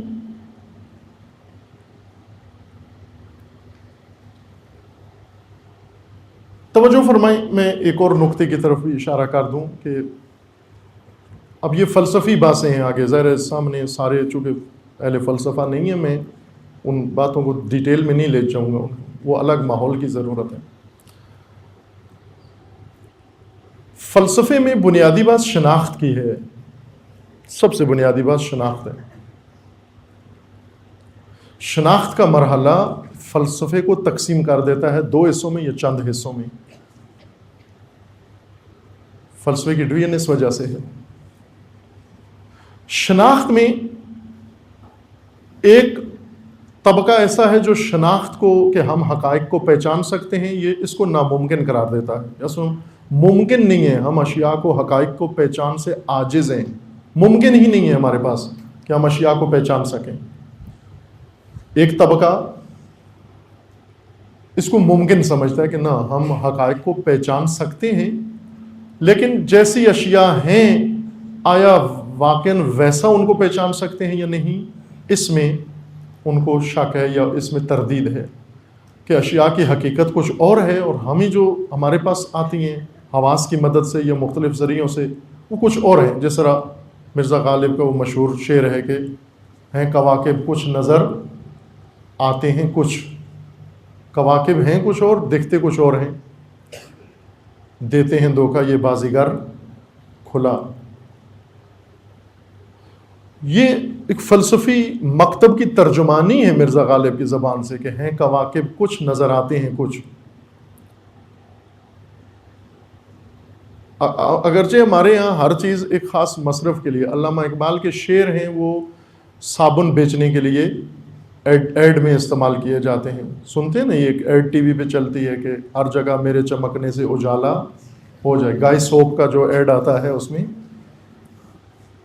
ہر جگہ میرے چمکنے سے اجالا ہو جائے. عموماً یہ جو شعر ہے مرزا غالب کا کہ ہیں کواکب کچھ نظر آتے ہیں کچھ، یہ عموماً شادی جب ہو جاتی ہے اور میاں بیوی کا مزاج نہیں ملتا تو ایک دوسرے کو سناتے ہیں کہ میں نے تجھے کچھ اور سمجھا تھا، تو نکلا کچھ اور ہیں. کہتے ہیں کواکب کچھ نظر آتے ہیں کچھ نہ. یہ فلسفی مضمون کا مطلب ہے کہ حقائق کچھ اور ہیں، انسان کے ذہن میں کسی اور طرح سے منتقل ہوتے ہیں. ایک مکتب شناخت کے اندر ہے کہ نہ، حقائق جیسے ہیں ان کو سمجھنا ممکن ہے، اور جیسے ہیں ویسے ہی انسان ان تک رسائی حاصل کر سکتا ہے، پہنچ سکتا ہے انسان ان حقائق تک جیسے ہیں حقائق. لہٰذا ہم دعائیں ہیں نبی اکرم صلی اللہ علیہ وآلہ وسلم کی دعائیں. ایک دعا قرآنی ہے جو اللہ تعالیٰ نے فرمایا کہ قل رب زدنی علما، کہ آپ خدا سے اپنے علم میں اضافہ طلب کریں کہ خدایا میرے علم میں اضافہ فرما. اور ایک دعا جو رسول اللہ نے خود اللہ تعالیٰ سے طلب کی ہے، وہ دعا یہ ہے رب ارنی الاشیاء کما ہی، اے پروردگار مجھے اشیاء اسی طرح دکھا جس طرح سے ہیں، جیسی ہیں یہ اشیاء. یہ نہ ہو کہ ہیں کچھ اور میں کسی اور طرح سے ان کو درک کر رہا ہوں. جیسی ہیں یہ اشیاء ویسے مجھے دکھا. فیلسوف اس شخص کا نام ہے جو معتقد ہے کہ حقائق قابل شناخت ہیں، ممکن ہیں، اور جس طرح سے حقائق ہیں اسی طرح سے ان کی شناخت ہمارے لیے ممکن ہے. لیکن اس کی شرط یہ ہے، وہ یہ کہ آپ کے پاس شناخت کا جو راستہ ہے، طریقہ، وہ بھی درست ہو، میتھڈ آپ کے پاس صحیح ہونا چاہیے. منطق اس ضرورت کے تحت علم منطق وجود میں آیا ہے. علم منطق فلسفے کا مقدمہ ہے، تمہید فلسفہ ہے. فلسفہ ہستی کی پہچان کا نام ہے. فلسفہ ہر انسان کی ضرورت ہے، ہر انسان کی ضرورت فلسفہ ہے.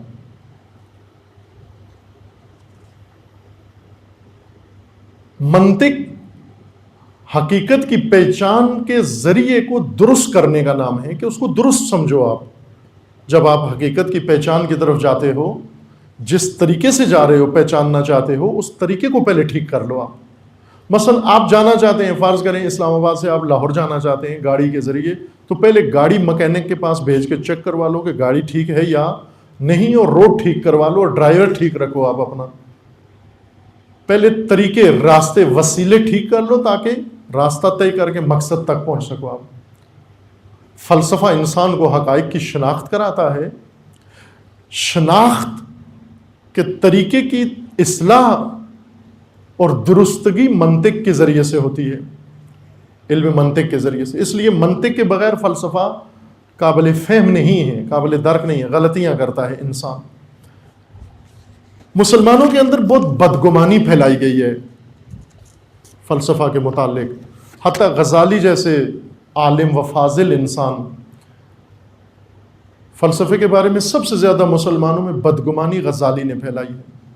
غزالی بہت عظیم شخصیت ہیں، علم و معرفت کی دنیا میں بہت بڑا نام ہے غزالی کا، اور بڑے بڑے بزرگ تمام مسالک کے غزالی کے علم کے سامنے تسلیم ہے، خاضع ہیں و احترام کرتے ہیں، وہ واقعاً قابل احترام ہیں.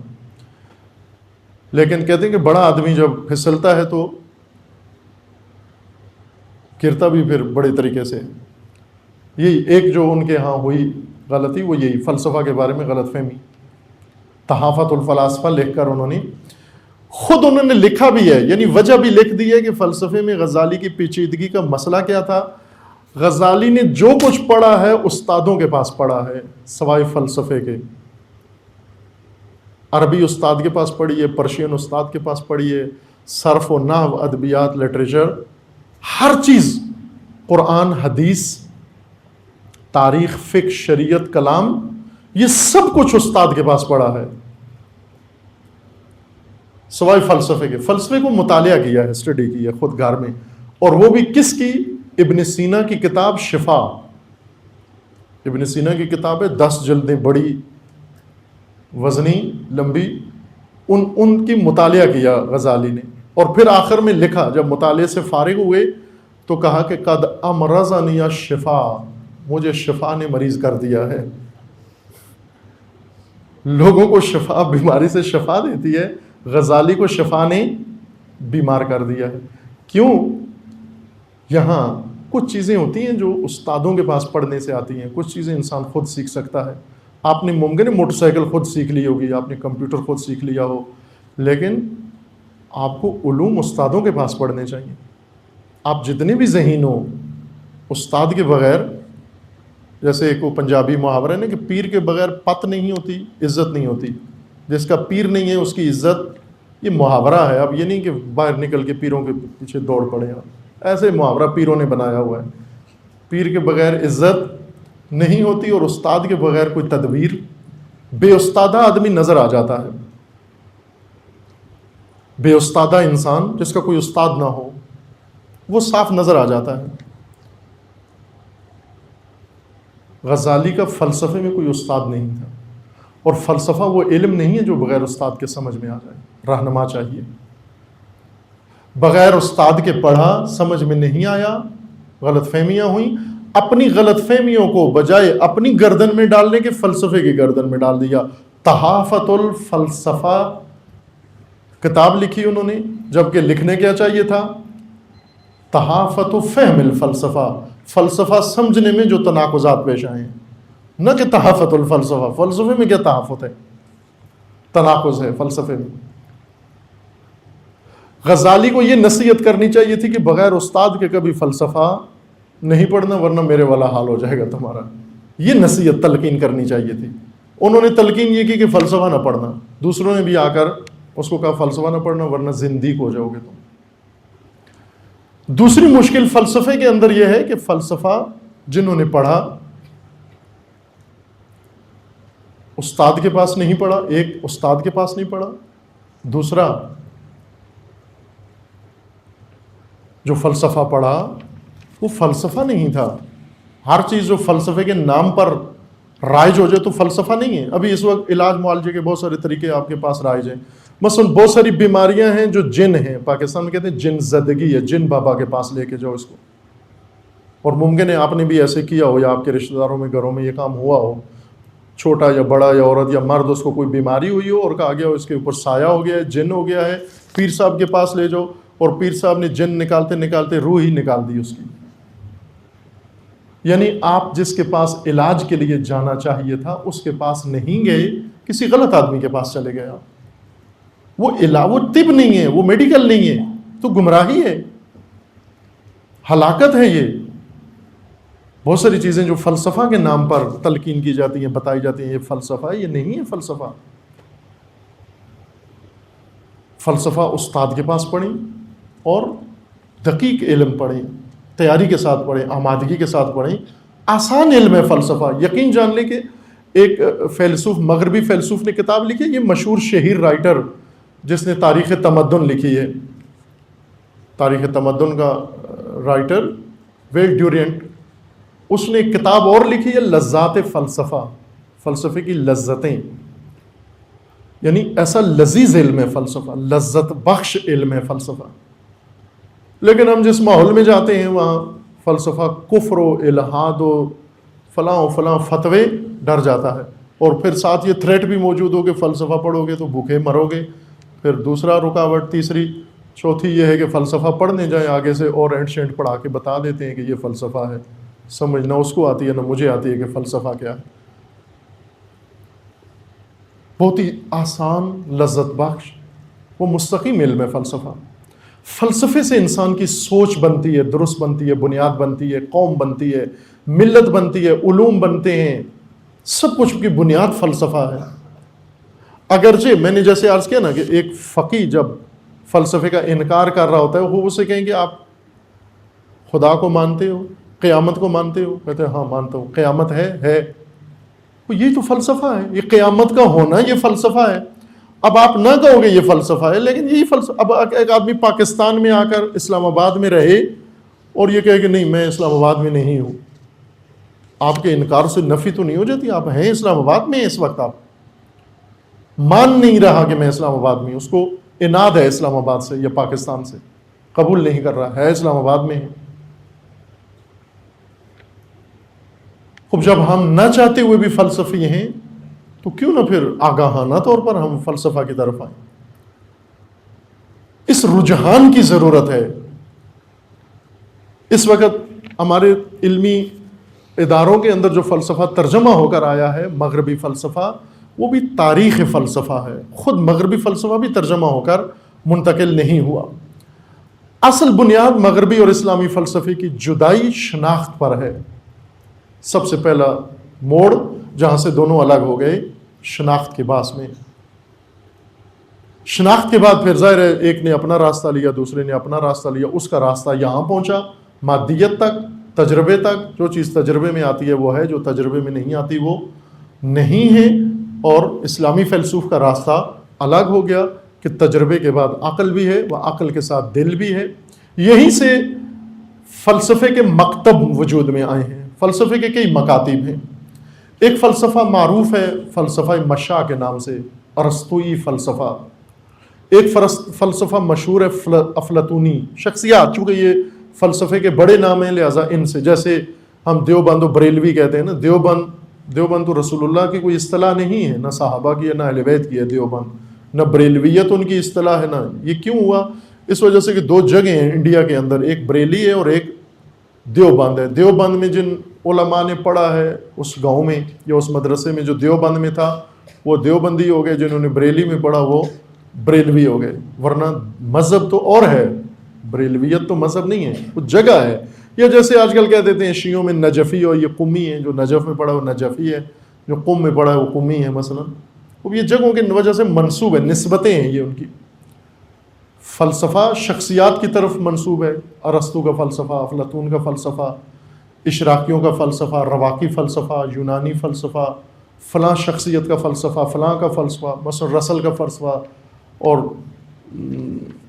دیگر فلاسفہ مغربی ان کے نام یا مسلمان فلاسفہ کے نام سے شخصیات. یہ نسبتیں ہیں، ان سے فلسفے الگ نہیں ہوتے. فلسفہ مکتب بنتا ہے وہ بھی شناخت کی وجہ سے مکتب بنتا ہے، کہ جو فیلسوف فقط تجربے کو ذریعہ شناخت قرار دیتا ہے اس بنیاد پر اس کا ایک فلسفہ بنے گا، جو فیلسوف تجربے کے ساتھ عقل کو بھی ذریعہ شناخت سمجھتا ہے اس کا ایک اور فلسفہ ہے، اور جو عقل کے ساتھ دل کو بھی ذریعہ شناخت سمجھتا ہے اس کا ایک اور فلسفہ ہے، اور جو عقل و دل کے ساتھ وحی کو بھی منبع شناخت سمجھتا ہے اس کا الگ فلسفہ ہے۔ کہ اس طرح اسلامی فلسفے میں تقریباً 3-4 مکتب مشہور ہیں، ایک مشا کا فلسفہ ہے، اشراقی فلسفہ ہے، اور خالص ترین فلسفہ و عمیق ترین و گہرا فلسفہ اس وقت جو میراث مسلمانوں کے پاس موجود ہے، عظیم میراث مسلمانوں کے پاس موجود ہے، جو 5 صدی پہلے اپنے اس تکامل تک پہنچا ہے، وہ ملا صدرہ کا فلسفہ ہے، جسے حکمت متعالیہ یا فلسفہ متعالیہ کہا جاتا ہے۔ سپریم فلسفہ ابھی تک کا جو وجود میں آیا ہے، یعنی اس سے زیادہ گہرائی ابھی تک کسی فیلسوف میں نہیں آئی، اس سے زیادہ آگے کوئی فیلسوف نہیں بڑھا جہاں تک ملا صدرہ نے فلسفہ کو پہنچایا ہے۔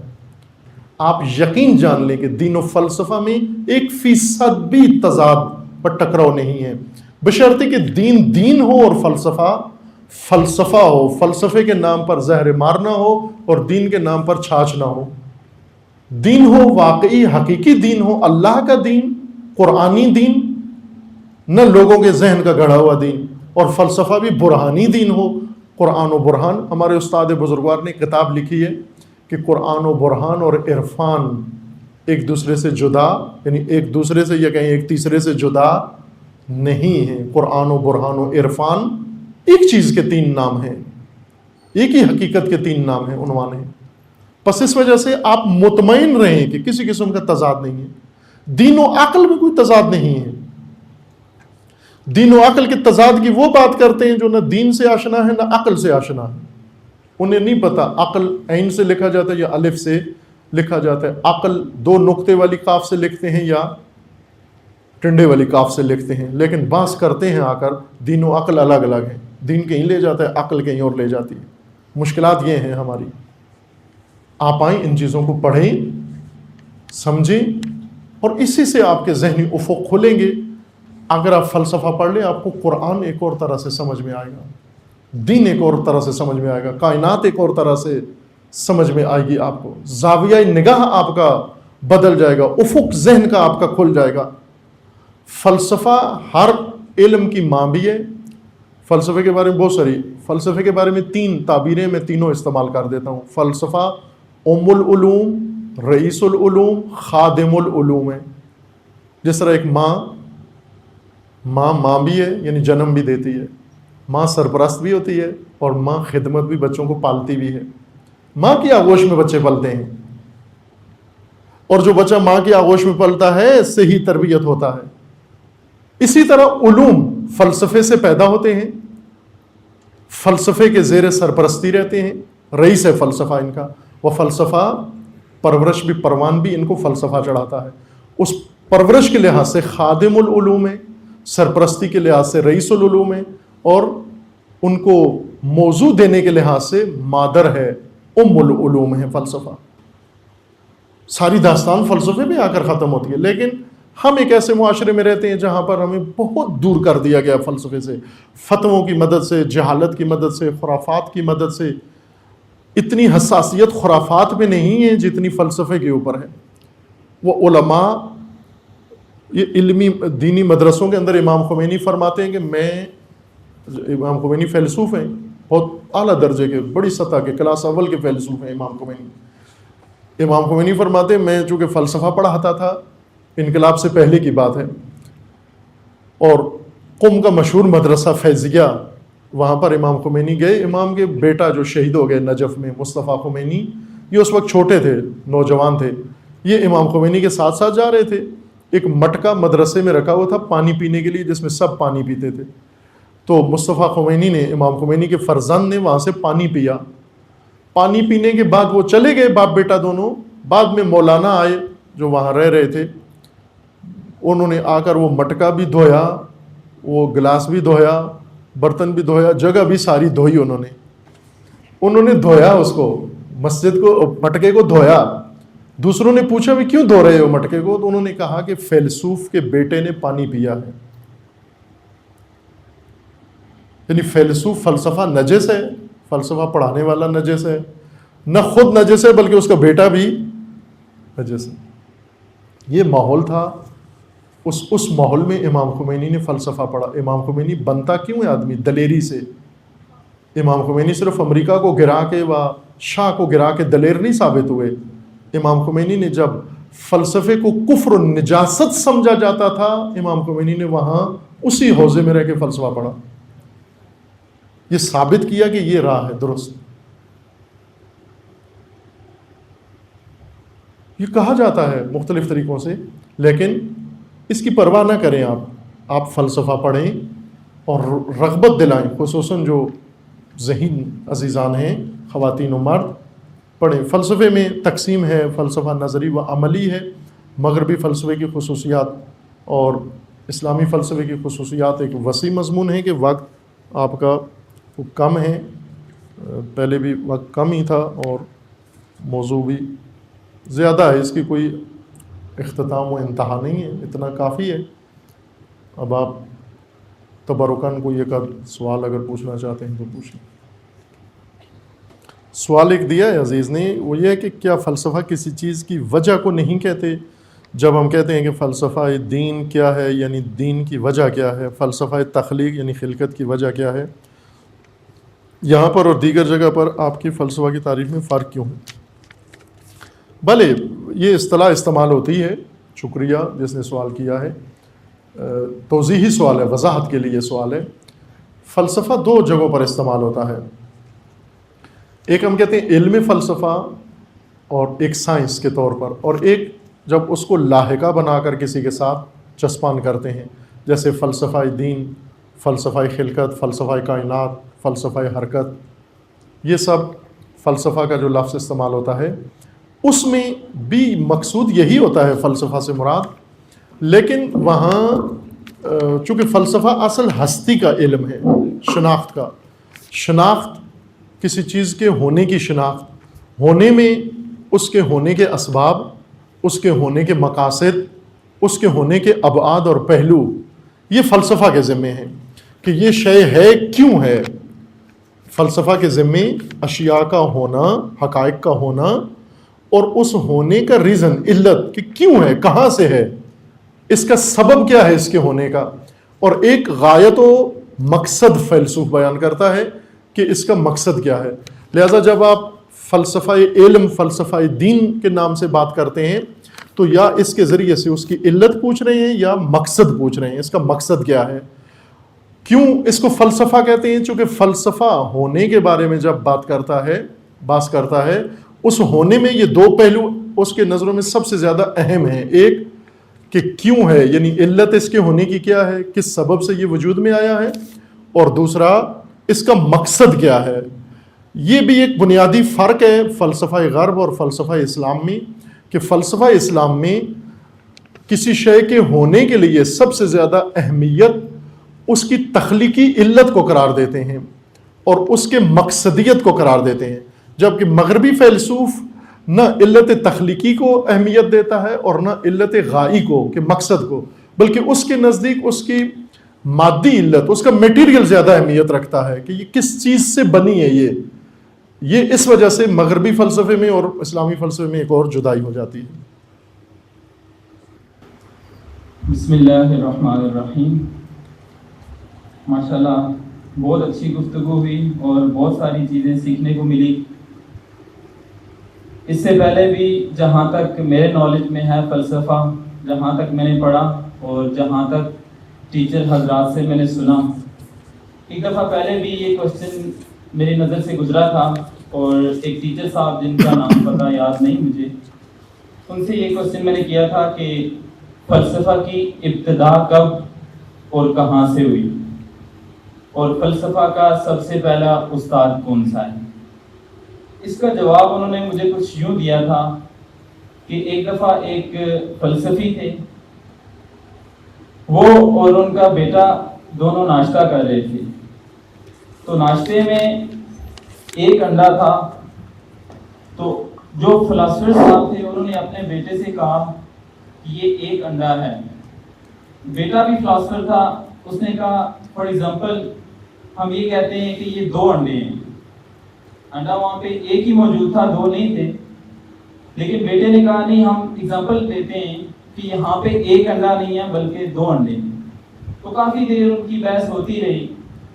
بعد میں فلاسفر صاحب نے یہ کہا کہ اگر 2 ہی انڈے ہیں آپ کہتے ہیں, تو جو آپ ایگزامپل کہہ رہے ہیں کہ مثال کے طور پر یہاں پہ 2 انڈے ہیں, تو جو مثال آپ لے لیں وہ انڈا آپ کھا لیں اور دوسرا میں کھا لیتا ہوں. جیسا کہ استاد صاحب نے ماشاءاللہ فرمایا کہ فلسفہ کسی چیز کے ہونے کا ثبوت جو چیز دے, کسی چیز کے ہونے کا ثبوت یہ فلسفہ ہے. تو وہاں پہ تو ایک ہی انڈا تھا, دوسرا نہیں تھا. تو اس سے نہیں پتہ چلتا کہ دوسرا اگر نہیں ہے تو پھر اگر وہاں پہ اویلیبل نہیں ہے دوسرا, تو پھر وہ کس بنا پہ کہتا ہے کہ یہ یہاں پہ دوسرا انڈا ہے. یہاں پہ اس فلسفے کی سمجھ نہیں ہے. ایک بات. دوسری بات یہ ہے کہ ہم نے صرف کی کتابوں میں ہمیشہ اس کے فرسٹ ٹائٹل پہ بھی یہ چیز لکھی ہوتی ہے, غلطی معاف اگر اس میں کوئی غلطی ہو جائے. تو وہاں پہ ہم نے یہ پڑھا تھا الصرف ام العلوم والنحو ابوہا. صرف تمام علوم کی ماں ہے اور نحو تمام علوم کا باپ ہے. تو آج یہ چیز بھی سننے میں ملی کہ فلسفہ تمام علوم کی ماں ہے. اس کے بعد بس یہی کوشچن ہے. خوب احسن. وہ جیسے پہلے اشارہ ہوا, پہلے انیس صاحب بھی اشارہ کر کے گئے ہیں کہ ہمارے ہاں الجھی ہوئی بات کو, پریشان کن بات کو, ناقابل فہم بات کو فلسفہ کہتے ہیں. پھر جب مثالیں دیتے ہیں تو اس طرح کی یہ بارکیف ہم اسی بات کو فلسفی بنا لیتے ہیں. یہی جو بونوان جوک لوگوں میں مشہور ہے, یا اس طرح جو آغا نے اپنے اشارہ کیا کہ ایک شخص ہے, انڈا نہ لے لیں آپ, کوئی گلاس لے لیں, یہ گلاس ہے, یہ بوتل ہے, یہ کوئی چیز بھی ہے, اس کا ہونا یہ اس کا فلسفی پہلو ہے. اس کے ہونے کا ثبوت نہ, اس کا ہونا ہر چیز. دیکھیں مثلا یہ گلاس ہے, اس کے ہم نے ویسے پڑھا ہوا ہے کہ ابھی تک آپ 3D تک پہنچے ہیں نا, 3 ڈائمینشنل ہیں ساری چیزیں, لیکن حقیقت میں اس کے جسمانی 3 ڈائمینشن ہیں, اس کے وجودی 20 ڈائمینشن ہیں. وجودی ڈائمینشنز اور اس کے جسمانی فزیکل ڈائمینشن میں فرق ہے. اس کے جو وجودی پہلو ہیں, اس کے ہونے کے مختلف پہلو, اس کے ہونے کا ایک پہلو ہے کہ یہ اس کا اندازہ کتنا ہے, اس کا سائز کتنا ہے, اس کی مقاومت سختی کتنی ہے, اس کے اندر ظرفیت کتنی ہے, اس کا استعمال کس میں ہوتا ہے, یہ بنایا کس نے ہے, یہ استعمال کہاں سے ہوگا, اس میں میٹیریل کون سا یوز ہوا ہے, اس کو کس ترتیب و سانچے میں بنایا گیا ہے. یہ سب اس کے ہونے کے مختلف پہلو ہیں. یہ فلسفے سے مربوط نہیں ہے. اس میں میٹیریل کیا یوز ہوا ہے یہ فلسفہ نہیں ہے. اس کا سائز کتنا ہے یہ فلسفہ نہیں ہے. یہ بنتا کیسے ہے گلاس, یہ بھی فلسفہ نہیں ہے. اب یہ ساری چیزیں آپ کے ذہن میں فلسفہ, اس سے پہلے آپ انہی کو کہتے تھے. یہ نہیں ہے فلسفہ. یہ کیمسٹری ہے, یہ فزکس ہے, یہ انجینئرنگ ہے, یہ بہت سارے اور علوم ہیں کہ اس گلاس کا ہونا اور اس ہونے کے بارے میں چند چیزیں. ایک, اس کے ہونے کا سبب, علت, اس کے ہونے کا سبب کیا ہے. یہ شے جو اس حیثیت سے کہ یہ موجود ہے, بے حیثیت موجود, یہ اس کا فلسفی پہلو ہے. بے حیثیت شیشہ, یہ فلسفی پہلو نہیں ہے اس کا, کیونکہ ایک شیشے کی چیز ہے. بلورین ہے, یہ بلور ہے, بلور ہونا فلسفی پہلو نہیں ہے اس کا. اور اس کا اتنے حجم کا ہونا, اتنے ڈائمینشن کا ہونا, یہ بھی فلسفی پہلو نہیں ہے اس کا. اس کا صرف ایک پہلو فلسفی ہے, اس کا ہونا. اس کا ہونا یہ فلسفی ہے. خوب, اب ہم صرف اس کے ہونے کو دیکھیں کہ یہ چیز ہے, موجود ہے. اب کہاں کہاں موجود ہے ہم یہ دیکھنا چاہتے ہیں کہ اس کے ہونے کے کتنے فیز ہیں. ایک تو یہ اس کا فزیکل شیپ ہے جو میرے سامنے پڑی ہوئی ہے. آپ کو نظر آ رہا ہے یہ گلاس؟ آپ کے ذہن میں بھی اس کا ایک تصویر ہے یا نہیں ہے؟ ہے. آنکھ بند کر لیں پھر بھی آپ کے ذہن میں یہ ایک تصویر رہے گی. بس آپ کے ذہن میں ہے یہ تصویر ہے. یہ بھی اس کا ہونا ہے, اسی کا ہونا ہے. اس کا ایک فزیکل وجود ہے ہونا, ایک اس کا آپ کے ذہن میں علمی وجود ہے. آپ کے ذہن میں بھی ہے یہ چیز. اب جب کہا جاتا ہے کہ یہ شے جو ایک شے ہے یہ دو جگہ موجود ہے, دو وجود ہیں اس کے, سادہ سی بات میں بہت کر رہا ہوں ورنہ اس کے بہت سارا دائرہ پھیلا ہوا ہے اس کا. یہ شے جو یہاں موجود ہے یہ یہاں موجود ہے, یہاں ہوتے ہوئے آپ کے ذہن میں بھی موجود ہے. نہ صرف آپ ایک فرد کے ذہن میں بلکہ جتنی نفری یہاں بیٹھی ہے, فرض کریں کہ 100 آدمی بیٹھے ہوئے ہیں, 100 آدمیوں کے ذہن میں یہ شے موجود ہے, بس 100 وجود ہیں اس کے. لیکن ہر وجود کا ایک اثر ہے. دوسرا پہلو جو اس کے ہونے کا ہے, یہ ہونا اس کا اور طرح کا ہے, علمی ہونا اس کا اور طرح کا ہے. وہ جو علمی ہونا ہے اس کے اثرات یہ نہیں ہیں جو اس ہونے کے ہیں. مثلا یہ پانی جو اس گلاس میں ہے, یہ گلاس میں ہے, یہ میں پی سکتا ہوں, لیکن پانی کا جو علمی وجود ہے جو آپ کے ذہن میں وہ پینے والا نہیں ہوتا. اس ہونے کا ایک الگ اثر ہے. اس ہونے کا اثر یہ کہ اس نے آپ کے ذہن میں آگاہی پیدا کر دی ہے, آپ کے ذہن کی جہالت کو اس نے ختم کر دیا ہے, اور اس ذہن نے آپ کو اس کے ہونے کے بارے میں آشنا کر دیا ہے. پس ہر ہونے کا ایک خاص اثر ہے.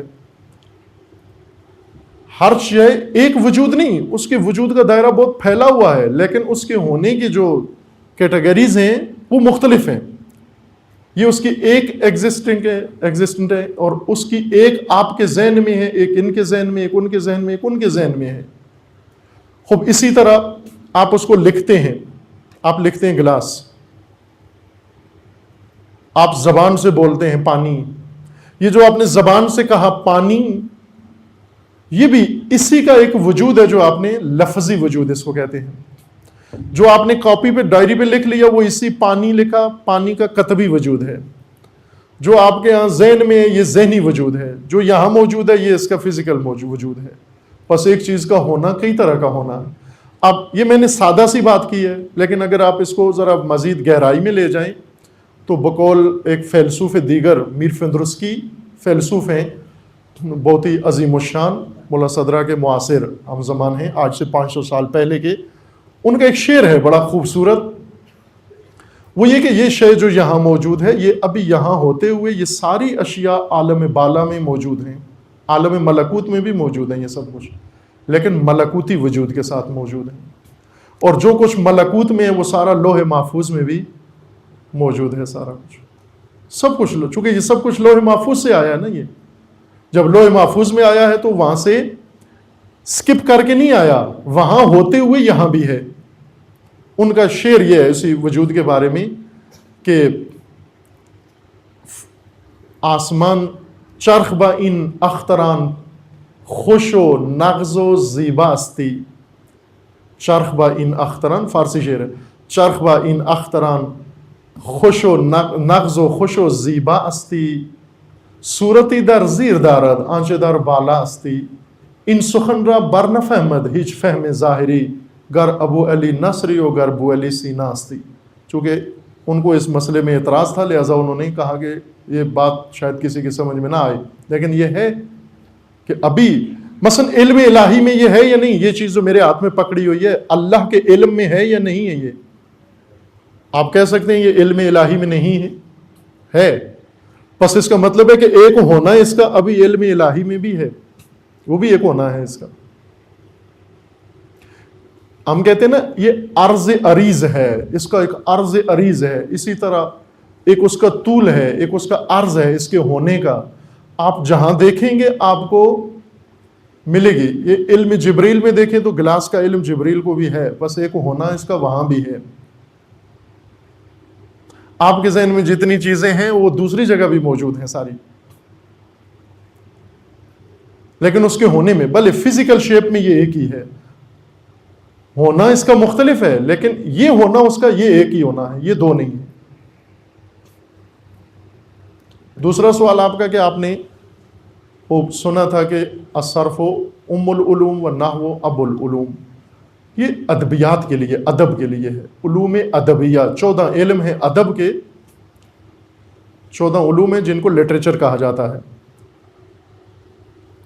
ہم صرف شعر و نثر سمجھتے ہیں کہ یہ دو چیزوں سے آشنا ہے لٹریچر میں، لیکن علوم ادب جن کو کہا جاتا ہے، ادبی علوم، لٹریچر، یہ 14 علوم کا مجموعہ ہے۔ ان 14 علوم کے لیے کہا جاتا ہے کہ الصرف امھا والنحو ابوہا، یہ علوم ادب کے لیے، ورنہ فلسفے سے، فلسفے کا الفاظ سے کوئی تعلق نہیں ہے۔ فلسفہ افکار کا نام ہے، نہ الفاظ کا نام۔ فلسفہ فکر کا نام ہے، بغیر لفظ کے بھی فکر فلسفی فکر ہے یہ۔ لہٰذا وہ اصطلاح جو آپ نے سنی ہے، اصل اصطلاح فلسفے کے بارے میں ہے۔ میں نے اشارہ کیا نا کہ فلسفہ، جس طرح میں نے مثال دی، ماں بچے کی ماں بھی ہے، وہ اس کی سرپرست بھی ہے، وہ اس کی خدمت گزار بھی ہے۔ اسی طرح فلسفہ علوم کی ماں بھی ہے کہ سارے علوم فلسفے کے پیٹ سے نکلے ہیں۔ کیوں؟ ہر علم کسی نہ کسی شے کے بارے میں ہے۔ فزکس، کیمسٹری، آپ بایولوجی، باٹنی، جو بھی علوم آپ پڑھ رہے ہیں اور پڑھائیں گے، اور جتنی علوم اس وقت دنیا میں موجود ہے مختلف، یہ سب کسی شے کے بارے میں ہے۔ کوئی علم ایسا نہیں ہے جو کسی موضوع ٹاپک کے بارے میں نہ ہو، ہر علم کسی شے کے بارے میں ہے۔ اس شے کا ہونا فلسفے سے آیا ہے۔ فلسفے نے کہا ہے کہ یہ شے ہے۔ حتیٰ صرف و نحو، صرف کس کے بارے میں ہے؟ کلمہ و کلام۔ نحو کلمہ و کلام کے بارے میں ہے، صرف کلمہ کے بارے میں ہے۔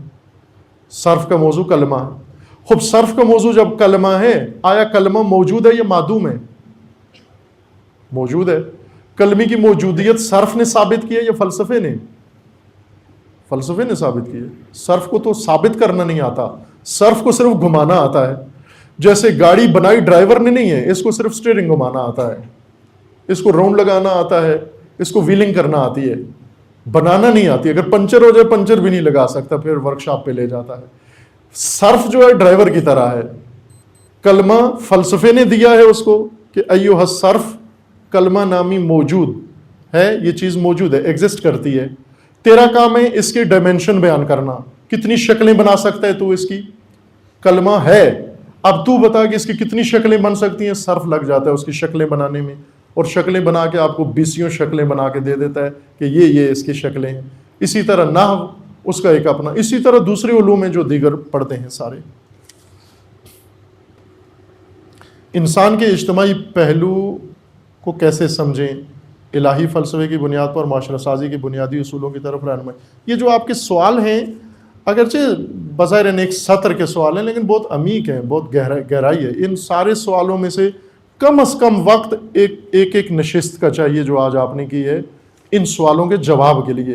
ہاں یا نہ والے سوال نہیں ہیں، یہ آبجیکٹیو ٹاپ نہیں ہے کہ آپ اس کو یہ کہوں کہ میں یہ اوکے یا نل مثلاً لگاتا جاؤں۔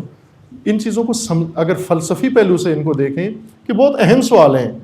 انسان کا اجتماعی پہلو بہت اہم سوال ہے، حقیقی سوال ہے۔ اگر البتہ اس کو اگر سمجھنا چاہتے ہیں تو ایک گفتگو ہے ہماری موجود، امت سازی از نظر قرآن، اس کو پڑھیں، سن لیں آپ۔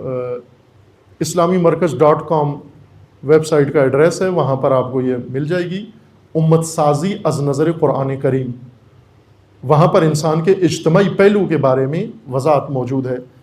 الہی فلسفے کی بنیاد پر معاشرہ سازی کے بنیادی اصولوں کی طرف، بھلے یہ اہم موضوع ہے معاشرہ سازی کے بنیادی اصول، کہ یہی بات میں دوبارہ ابتدائی آپ کے مطالعے کے لیے اسی کا ایڈریس دوں گا، امت سازی از نظر قرآن کریم۔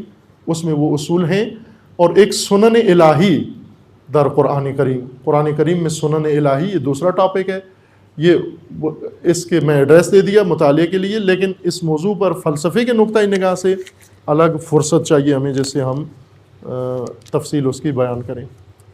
فلسفہ کے سورس میں عقل اور دل میں کیا فرق ہے؟